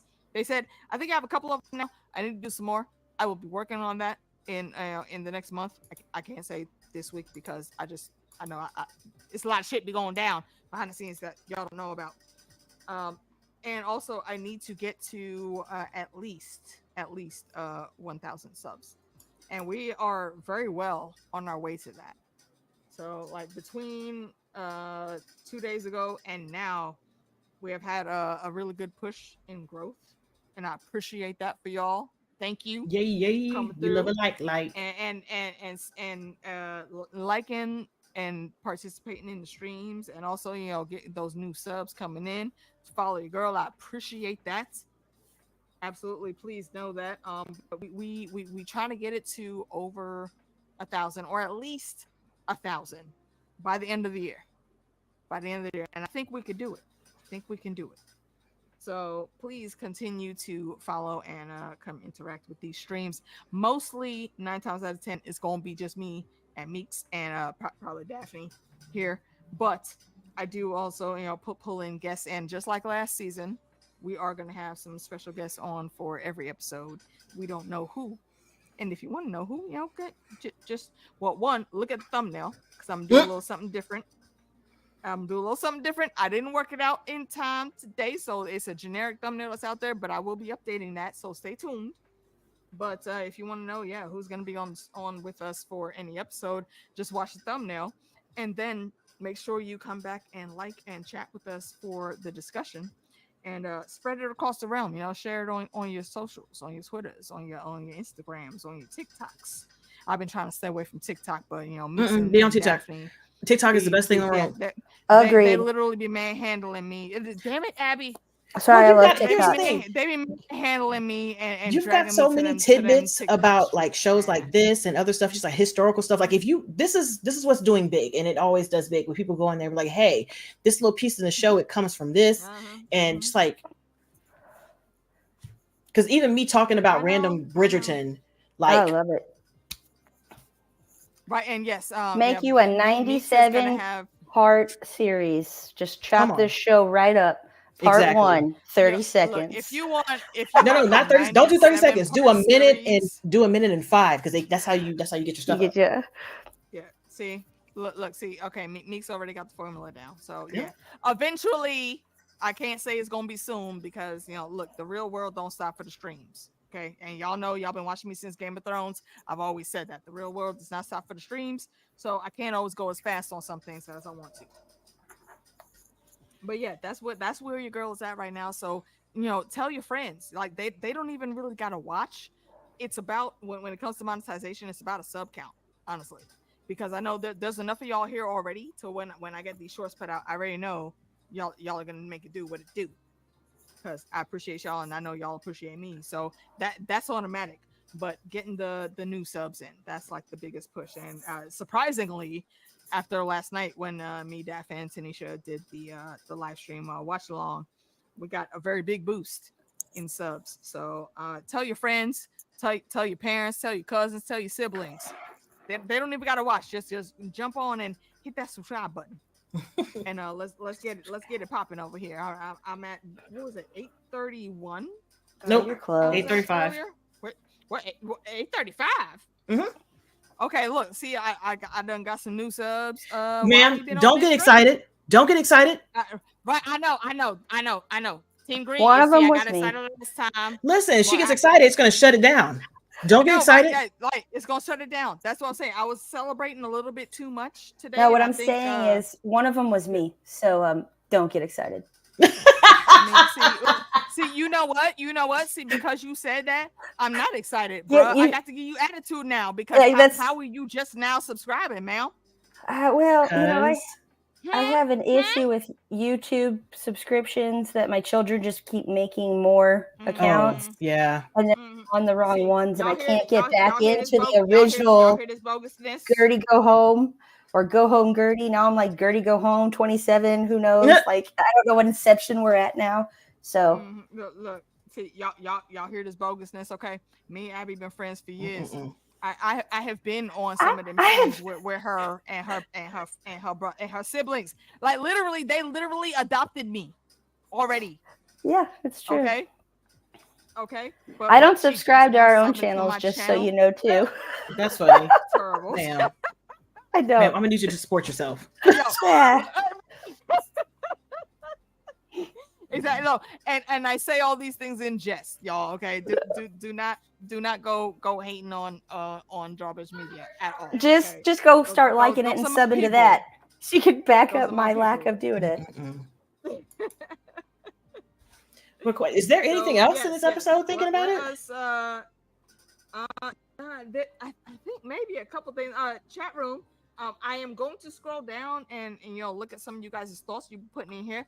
But as I get down to the bottom, if there's something that we have missed that y'all want us to give some thoughts on, let us know right now. So we'll call this the open mic session. And you know what I really wish we had? I really wish that Lady D would have sent me her There Be the Dragons for this episode. Oh, that'd been great. Because while she's not here, I know she's watched. But why the reason you're not seeing her here is, congrats to her and she had a baby. Avery. She had another baby boo. There's another lovely little baby girl that is in the mix. So, and it's been very recent that she just had the baby boo. So yeah, she's probably not going to be on any of our streams for this season. Hopefully, maybe possibly the finale, but we'll see how it goes. Tiny humans take they take the first seat. Always and always. So here's the thing. First Harris is that and I think and we saw that in the preview where she's saying that your actions just completely jeopardized my legitimization for getting this throne, Daemon. That look like for real, Doctor Who, Daemon. For I don't know how people don't know this, but for anyone that may not know, Daemon was Matt Smith. He was also Doctor Who. He was the 11th Doctor, if I remember correctly, and one of my favorite Doctors. I think probably my number 3 Doctor. And he needs to get his act together. Word. Let's see, Chris saying Dragon Show is wild. Though they released Shocky first, Damon is talking about taking down Vagar. Bruh. And we snap to Crispy Cole vacuuming the Queen's fine carpets. The fine carpets. I appreciate your wordplay there, Chris. Thank you for that. You are correct. You are 100% correct. Rhaenyra has to be thinking of the what if. Yes, I think Rhaenyra has absolutely been trying, like Auntie Nisi said when she was talking to Corlys. Yeah, she's the only one that's actually been able to try to keep the realm together and not just go full savage war mode. So I mean, but y'all gave her a reason to do that now. So we'll see how long that lasts. But yeah, she'll be blamed for Jaehaerys' death for real. And again, another betrayal by Alicent. Absolutely. Right, he didn't even want. Aegon didn't even want the job in the beginning, and I'm glad that they showed that conversation with him and Alicent in season 1. Yeah, he was not trying to get that. Even once Viserys had gotten sick, he was not trying to claim that at all because he knew the heir was Rhaenyra, and that was it. He didn't really care that much about it. He just wanted to be able to continue doing what he was doing. And he was saying, I know Aegon seems a little more human now. I mean, kind of. But, what about his bastards fighting with Sharper Teeth? Okay, you know what? Actually, see, you said Aegon right there. My brain thought immediately to Aemon. I don't know why. But, yeah. That's another thing that I hope they touch back on and they don't just leave out in the ether. Why did we see a child that looked like it could be Aegon's in the fighting pits? Because they do the most to those kids physically and then they make them fight, which means that boy probably has filed down teeth to points like, I don't know if y'all remember that Sleepy Hollow movie with Winona Ryder and Johnny Depp. How Christopher Walken had his teeth filed down to points.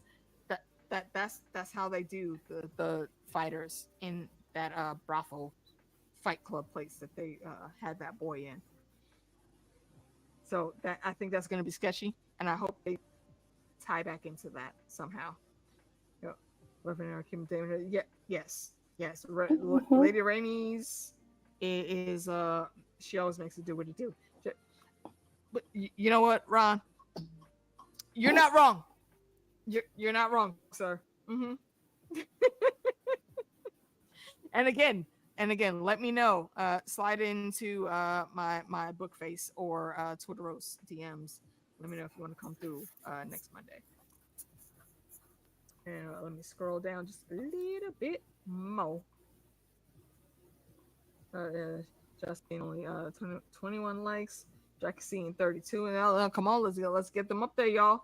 Come on, we got to get that algorithm doing the algorithm things. Like last season, the algorithm actually hooked me up because they had me like on the you could want to watch this next list for Kev on stage, and yeah, that actually got me quite a few subs of people that just were curious from seeing the thumbnails and they came over. So shout out to y'all. Y'all know who y'all are. Let me scroll down here a little bit. Yes, yeah, right. Thank you. If you have any shadow accounts out there, sub from those channels too, please, and thank you. I'd appreciate that. The cruise skater who skates, he's about to sub to you. I'm just kidding. I'm just going through this name list I got here. You know what? Also, though, Abby, look, it's like five of y'all that be on Drawbridge Media. Yeah, tell everyone to sub to me, please, and thank you. They probably are. They have to be. I'm the only bad one. They have to be. I can say for certainty that I know Benji is, but I don't know if Melissa and Luke are.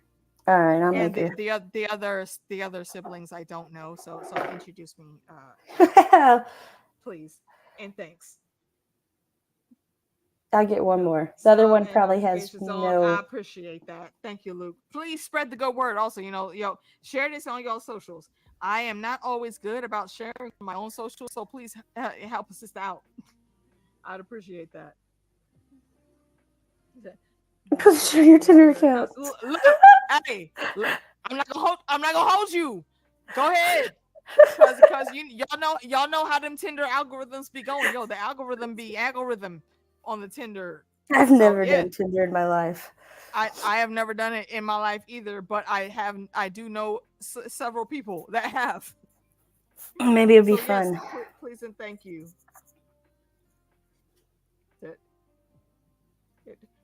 Oh, that's about me. Wait. What part of the conversation? That we were back at when I was like, it's because my kids make all these accounts and then I have to make new accounts.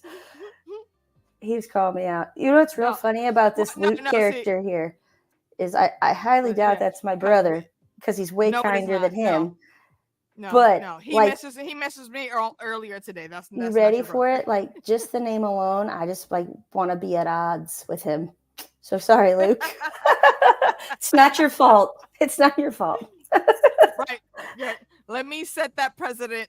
That precedent now. Like if you ever say anything, Luke, and Abby just gives like a knee-jerk reaction, random response, don't take that personal. It's literally because she has a brother named Luke, and he be extra sometimes. Yeah. And I'm saying this because I know him personally also. He's hilarious. Yeah. That's why I knew it wasn't my Luke though, because I was like, this guy's rather enjoyable. Yeah. He exactly. He would not have been in. Well, he wouldn't have been in here on his real name. No. Yeah. That is 100% correct. Also, as Luke pops up now, is like defending himself. I got you, man. I was about to say, I'm surprised we have said Luke's name so many times that he has not popped in the chat. I know, we haven't summoned him. Luke is low-key like Beetlejuice. If you say his name so many times, he will pop up. He's like Voldemort and has a like whatever spell. You know what? Yes. Thank you, actually, Chris, for mentioning the White Worm. I almost did not recognize Mysaria when we saw her on that ship. Oh, I might have missed this completely. Who are we talking about now? Remember when they were when Daemon was on the ship and they were looking for stowaways and they went through some of the crates and they found a very disheveled looking woman? Yep. That was Mysaria. And I didn't completely recognize it at first, but she looked familiar to me. And again, y'all can go back and watch the live stream me and Daph did with Tanisha. I was saying like, wait, hold on, ain't that Damon's girl right there? Ain't that the White Worm? And it again, because she was so disheveled, I didn't recognize her immediately. But there was enough there to where and we got the confirmation very shortly after that it was her. And it baffled my brain because when we saw her house go up in flames last season, I was very much of the opinion that she never lived there. She was not there full time. She only wanted people to think she was there full time. So if anyone ever came after her, that's where they would go there. Meanwhile, she would be someplace else. But lo and behold, we see her right here. I'm like, you got like all this money. You've been handling your business in Flea Bottom for how long? Why are you like hiding with the riffraff? I don't understand. I don't know. But apparently, I guess she wasn't making as much money as I thought she was, or she didn't have enough saved as much as I thought she did to not have to hitchhike across the narrow sea. Don't judge me, okay? Yeah. What? I had a phone call. Wait. All right. Okay, look, ma'am, I saw your private message. I wasn't even trying to put you on blast. No, the people in the chats is putting me on blast. Listen, okay, my godson told his mother that she was mad at her and that he was going to come over my house and live because she wouldn't let him play his tablet. And when he come over here, he gonna stay up all night and play his tablet because he gonna do what he want over here. Can I tell y'all an AK story time? And again, Daphne is in the chat. She I don't know. You may not know about this situation, but I'm gonna say it. You may have heard it through the grapevine. Yeah, I've had that happen because I happen to have like our firstborn, I will say, of the next generation. Like, you know, there's me, my cousins are our generation. Our parents are like the former generation, and the kids coming from my cousins are, you know, the next generation. Yeah, there's been a few times where I've gotten phone calls from the firstborn of the next generation on some nonsense that he was feeling, and yeah, I've had to forward those situations, so I understand. Listen, I understand. I was just laughing. I'll say, like you were saying last season, I understand the rise. what you were talking about, because he's special. We love him, but sometimes he's special. And yeah, I've been asked more than once, cousin, my family don't call me by the name that y'all know, but I'm not gonna say that government name. You know, cousin, can I come stay with you? Because it's some stuff going on. Like, mom got in a fight with Tyler, and they said this, and he said that, and I just want to come over and just like, can I just come play some games? Because like my house was a fun house because I had like all of the video game systems and like all of the cable, and yeah, that's just it. That just was what it was. So I don't know that I don't know if you ever heard that story. You know, it's just like more than once. Yeah, was like, hey cousin, and Yay spoiled. I will admit that, because again, he was the firstborn of that generation, so he spoiled, and he was used to being the only baby, and then his sister was born, and it was some problems. We had to actively watch him sometimes, because literally one of the first nights that we had brought Tootie home. Her name's Celia, but I always call her Tootie. He was like looking at her while she was laying next to us on the bed, and he like grabbed her arm, was moving it back and forth, not forceful or nothing, but then out of the blue he was like, oh, I'm gonna have to break this off. And Felicia, their mom, didn't hear it, but me and Daphne did, and we was like, huh? Yeah, I damn near picked him up like by the back of the shirt and walked him down the hallway to my room. Like, you're sleeping in here with me tonight. See that Daphne says she knew that. Again, I never say shit that I can't back up. Just so y'all know. Yeah, mine's just misguided because it's going to be worse over here. So I don't understand why he thought that he would come over here and just run shit. But okay, that's exactly because they have their experience. No, because their experience is they always have fun at Mika's house. That's true. So they gonna go. But you ain't messing with my sleep. Right? No, that's because you don't live here. I have fun on my time. About it. Yeah, but what he was doing was he was getting up in the middle of the night, like 2, 3 o'clock in the morning, running around the house in the dark to find his tablet and play it in a corner. So she would wake up and be like, why is the garage door open? Why is the basement door open? Why is the fridge ajar? Buttons were pushed. You know what? It's just like I don't know if y'all know who Jordan the Stallion is on Instagram. I highly recommend y'all go look him up. But one of the last videos we saw of him, and again, Daphne can co-sign this because we made the fucking popcorn from that video last night, and y'all saw us eating it. And he said he watched this video where a dude was like, "I have been left unattended."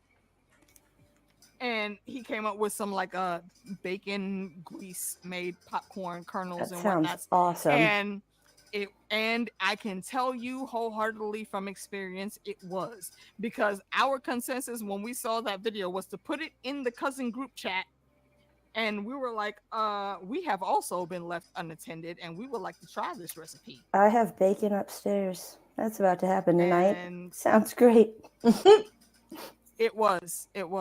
So yeah, so if y'all were, for those of you that watched the video last night and you were wondering what we did to get the delicious popcorn that we were all raving about as we watched the episode, that was it.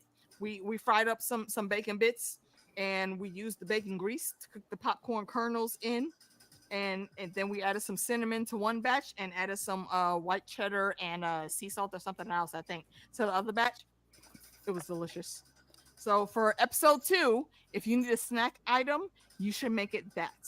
And for episode 1 here, I will go ahead and ask the ladies for their final thoughts on what was going down. Abby, again, I will kick it to you because it's been so long since you've been here.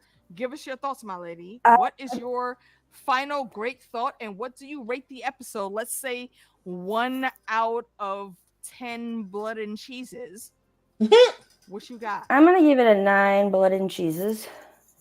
Okay. That's gonna come out strong. I like to pre-write my statements because I don't. I feel like I fumble here on the But overall, I was. Your opinion is your opinion. Right. It's just not well formulated. It has to be worked, then rewritten, concise, or slapped down. There we go. But overall, I think I was very happy with this first episode. I love the way the show moves through time, sometimes really fast, sometimes really slow, but I don't feel like we have huge lapses in wait, how did we get here, or where are we jumping to? It's very a cohesive story that I really appreciate. It's much easier to just watch and understand what's going on. And I was a real big fan today of Rhaenys. Yes, ma'am. Yes, ma'am. Okay, I will induct you into our vernacular, Auntie Nisi. Okay, that's what we call her. So Auntie Nisi, her Uncle C are from the block. Not only is she standing there and just like I said, unbothered by Daemon, which I love. I'm like, good, because nobody's gonna boss us around. Yes. Nope. And we only, take orders from the queen. And she's the only person I feel like that, her and is it Jace, her son, that just let Rhaenyra actually have the crown. And we are following in her path. Everybody else has their own agenda, and she seems to have her back. So I like her. Yes, she's a standout. Real quick before you continue. Yes, what you're saying on here, Jackie. Yeah, there's a couple people I've passed to ask that. Yes, we cooked the bacon in a pot. Then we removed the bacon actually after it was nice and rendered. The fat was rendered down and crispy, and we took that out and we used that bacon grease to cook the popcorn kernels in. Yes. Continue, my lady. That's it. I'm not disappointed. I always feel I haven't watched the streams to hear everybody that was the worst season ever. And I'm over here because I'm easily entertained. And I'm like, that was great. I loved it. I like that nobody was like, oh, Abby, that's a terrible take. I'm good with that. Good. But I am easily I highly encourage everyone to go over to Drawbridge Media and watch all of the Game of Thrones discussions that was done from the very beginning, and with Abby and it's it was usually Luke, Ben, why am I Glenn. Yeah, Luke, Ben, Abby, Glenn, and also a special guest at certain points in times. And one of those episodes in the later seasons, I think I was also a special guest on there. Yeah. And it was super fun. They would have us like choose like our favorite mounts in fantasy that we would want to be our mounts on a mission, and just cool stuff like that. It was great. It's really great to choose that when you've never read the book or watched the show ever. Then that means you go on how the name sounds and the letters that you like. They're like, well, Abby, where are you from? I'm like, can I be from the north of the wall? You can. Great. That sounds good. And Luke's like, I think you're gonna really like that coming up here. I'm like, okay. Random case in point on that of where you're gonna go if you choose to. Y'all know I'm homies with 1001 Tanya and Nikki. We had Tanya's husband, DJ Radar Ellis. Y'all can find his on Instagrams. He's awesome. We had him take the Hogwarts test to see what house he would be in. I don't have time. When I tell you the amount of random side eye and disappointment, that Tanya had after he took the test, and he was literally Mary Poppins. Like my guy scored like 26 point something or 25 point something on every house. He literally was Mary Poppins, practically perfect in every way. He fit into all houses equally. Yep. And that's how awesome it is. So shout out, y'all don't know Brian. Again, DJ Radar Ellis. You can Google him on the Instagrams. He's a very great DJ. Shout out to him, and shout out to 1001. At some point in time, we're gonna have them back on here, hopefully for the finale, like we did last season, and it's gonna be a blast. Abby just reminded me of that. What she said, I just want to share that with y'all. That was it.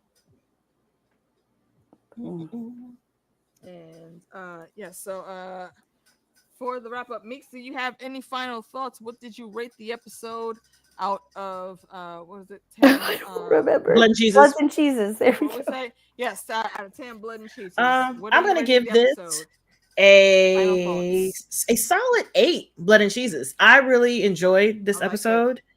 What would have made it better is it being longer. But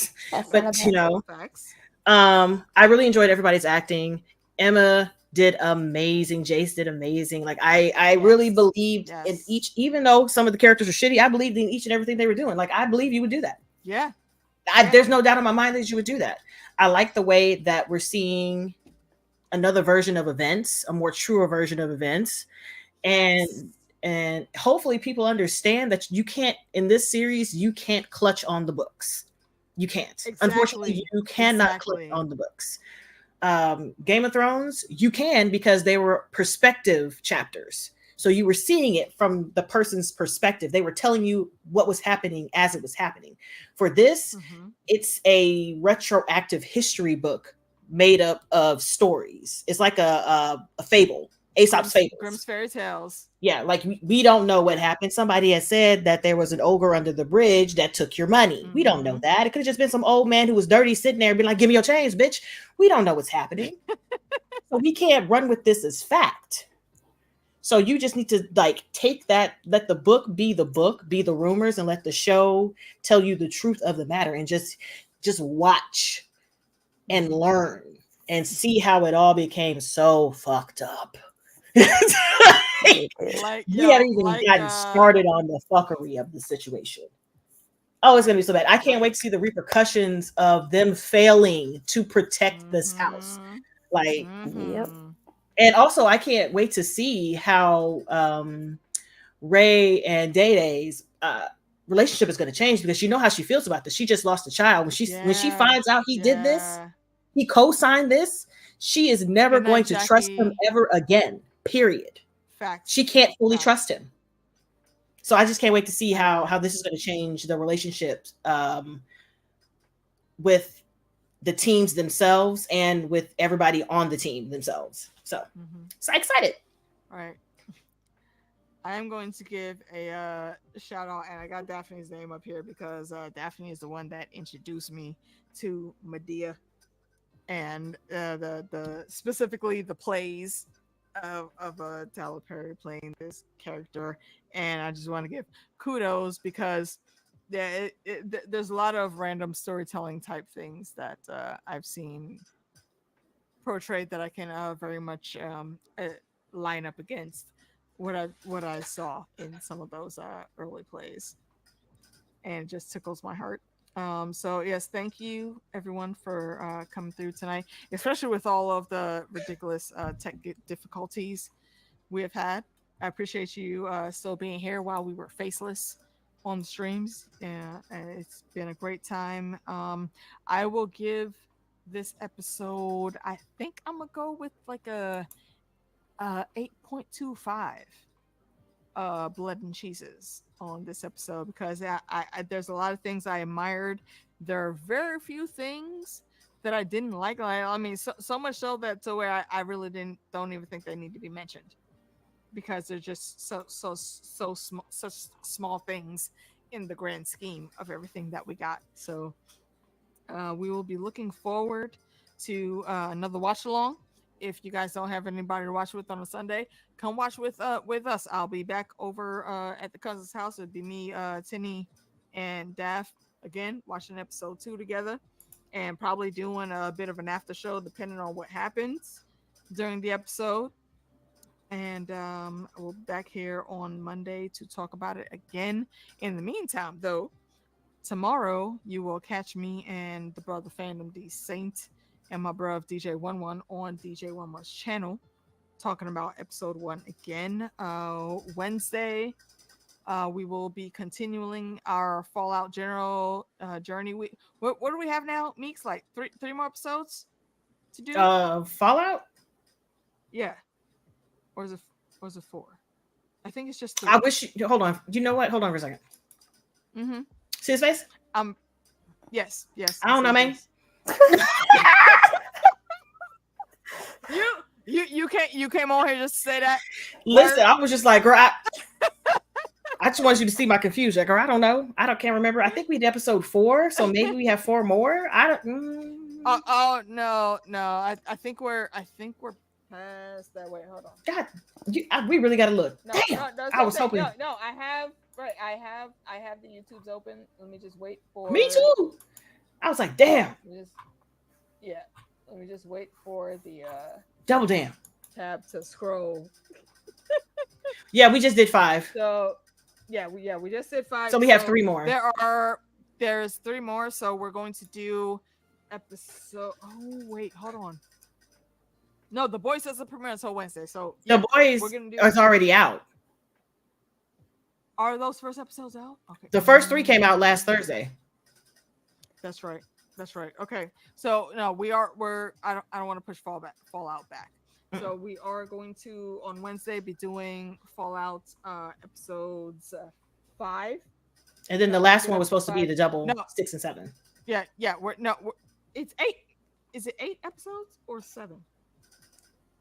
Because we've done there are 8 episodes. So next episode would be 6, and then the last one will be 7 and 8. 6, yes, and then the last one will be episodes 7 and 8, and that's after we do that on Wednesday. That's when we'll start covering The Boys.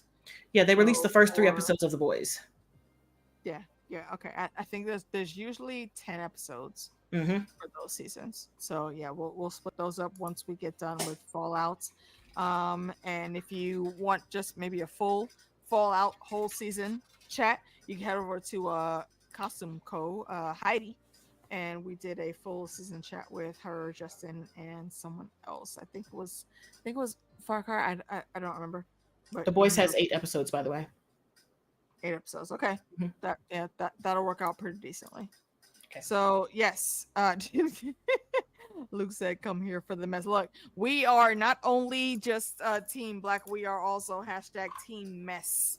We're here for all of the messiness. Kiki, you know you got to come through for this season, right? Okay. I was supposed to have Kiki on for a discussion last season, but it didn't end up working out.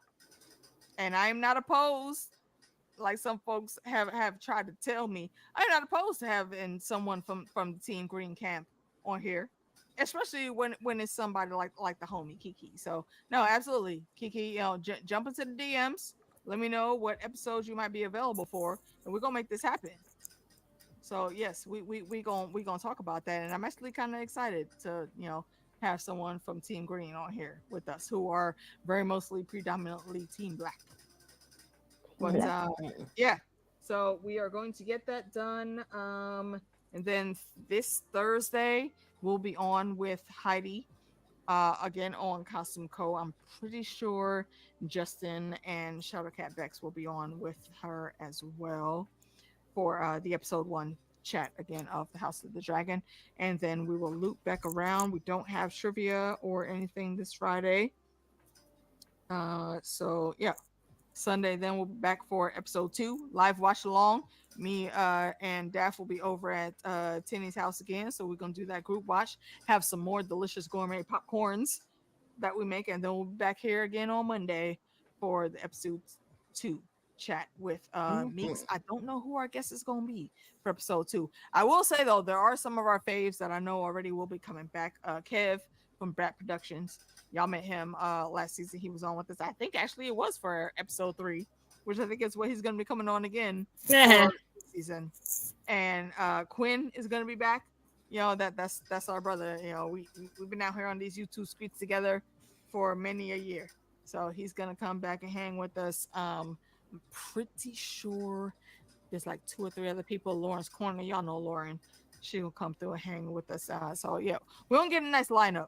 We get a nice lineup together, and Kiki came in like at the last minute here at the ends of this. So we gonna have Kiki on here. And again, just to warn y'all, Kiki is a shit disturber, and I love her. I love her for that. We gonna have a good conversation when Kiki come on here, because that's the homie. And also again, I think I have Kiki's credentials down below. If I don't, mods, I know 1 or 2 of y'all is still in here. Hook us up. Please snatch Kiki's channel and post that in the chat. I would appreciate y'all for doing that. Yes, so we're gonna be out here, and definitely y'all know, keep an eye on Meeks' channel, because y'all know she got like all of the things too much, which is another good segue to the end of here. What you got? I mean see, too much is on you. Okay, I feel like we have just enough. I have too much, because I want to play video games and I can't do that. I have to play it in batches, because I gotta play it in batches. I gotta watch shows. I mean, okay, so we like that. That's cool, but I still can't do all that. I like it too, but I still can't do it. Real quick, sidebar, just to get some shine on like how me and Meeks met each other.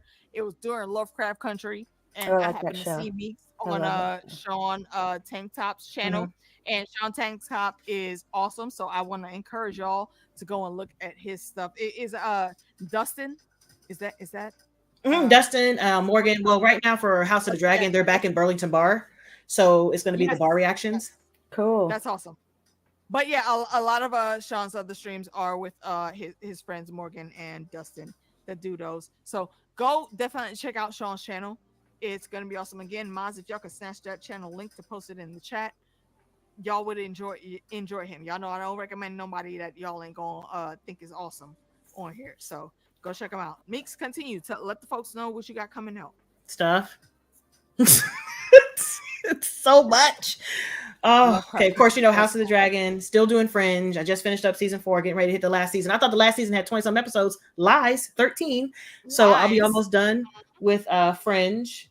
The Boys I have started to watch. I'm trying to figure out who's going to edit this, simply because I like to put shenanigans on the screen when there's penises popping up. Wait, hold on. You do not hate 2 channels, ma'am. She said have. No, have. Right below it says have. She corrected. There's hate. Oh, okay. Right below she corrected. See? Yes. Yeah, okay. Kiki, damn it. What? Hold on. Actually, why? I don't know why your name isn't blue. Your name should be blue. I'm about to correct that, and then you can post the second channel, because I really like what you're doing over there too. Go ahead, Meeks. And then I'm watching Demon Slayer, Avatar, My Hero Academia. I'm finishing up The Blood of Zeus, putting the last episode up either today, tomorrow. or the next day. AKA Zeus and the community peen. Amen.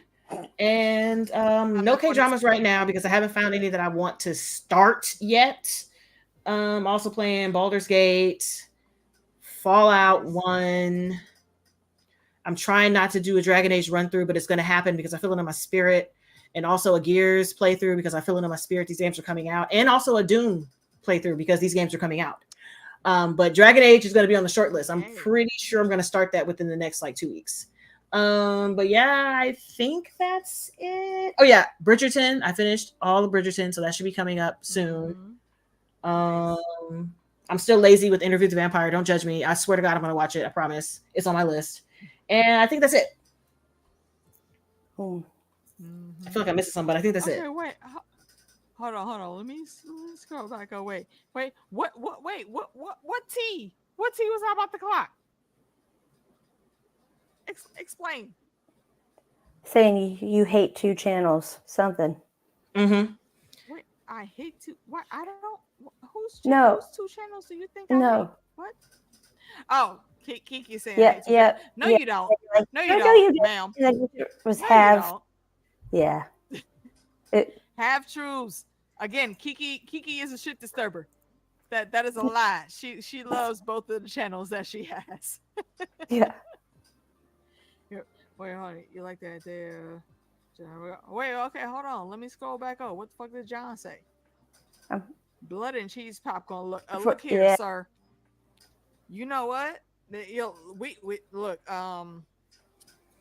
What is it? Is it dragon fruit that has like a regular flavor and then like a blood dragon? There's a blood orange. I know that. We can make that happen. Okay. Don't tempt us with a good idea.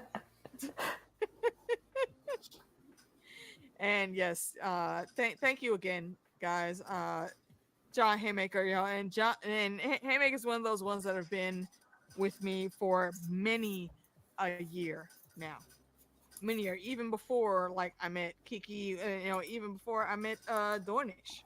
And again, I always say, like, when I meet folks on here, I give them the genuine me and they get to know the genuine me. So henceforth I know what their names are outside of their user names, because those are my homies. So if I tell you to go check some folk out, go check some folk out. For real. You will not be disappointed. The notorious Kiki. In some things, yes ma'am. Yes you are. You bring the shits, and you know what? I love that about our friendship, because and again, no matter what we may quote unquote disagree with, we always are just here for the fandom, so we can chat and jibber jabber. Yes, absolutely. So yeah, definitely Kiki, you should have the access now. Post your links. Yep, there it is. I see it on YouTube on the live chats. Absolutely. Thank you for coming in, Luke, Lady Amy, Chris H. There's a few people that have already left. There's many folks that were here earlier. Dornish, Haymaker, the homie. Appreciate y'all. Mother Roan was in here earlier. Chantal was in here. Lady Cece, Mrs. Duncan Tall. And when I tell y'all, once we start getting these Duncan Egg videos, movies, however they are doing them, but we know they are in the running.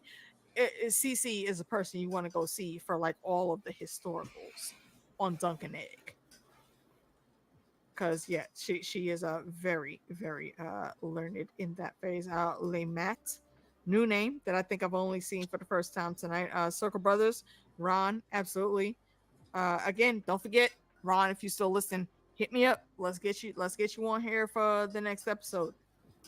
And y'all have seen me referencing Ron, Circle Brothers for quite some time. Actually, since Lovecraft Country, when that was me and Meeks' first stream together. And there were shenanigans because of Auntie and Daphne on that stream. Daphne was harassing me about eating a fucking cupcake that I didn't have room in my belly to eat. And then her mom decided to walk out of the bathroom bucket naked and just be in the corner of my vision with like this is an infamous stream. I've even heard of it. Right. That's what I'm saying. I forgot. Yeah. There's so many people because I was griping about that so bad on that stream. So many of my friends that I've done streams with after that have been like, yo, AK, you good? like Auntie hasn't traumatized you with any more naked titties, has she? You alright? Yeah. This, and again, ask Daphne. I'm not lying.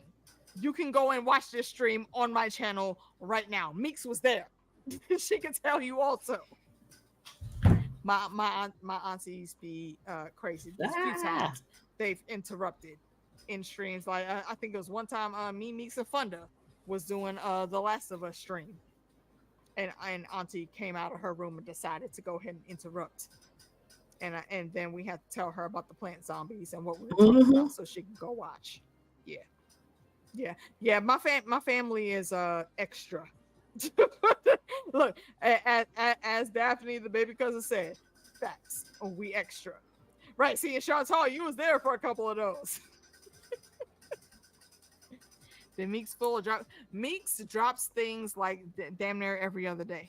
I do. That's not an exaggeration. That was me like setting down my phone and it slipped on my pinky. And well, there it goes. So if you want to see everything that Meeks does, sub to her channel. That's the thing. She does a lot, and then sub to her gaming channel also.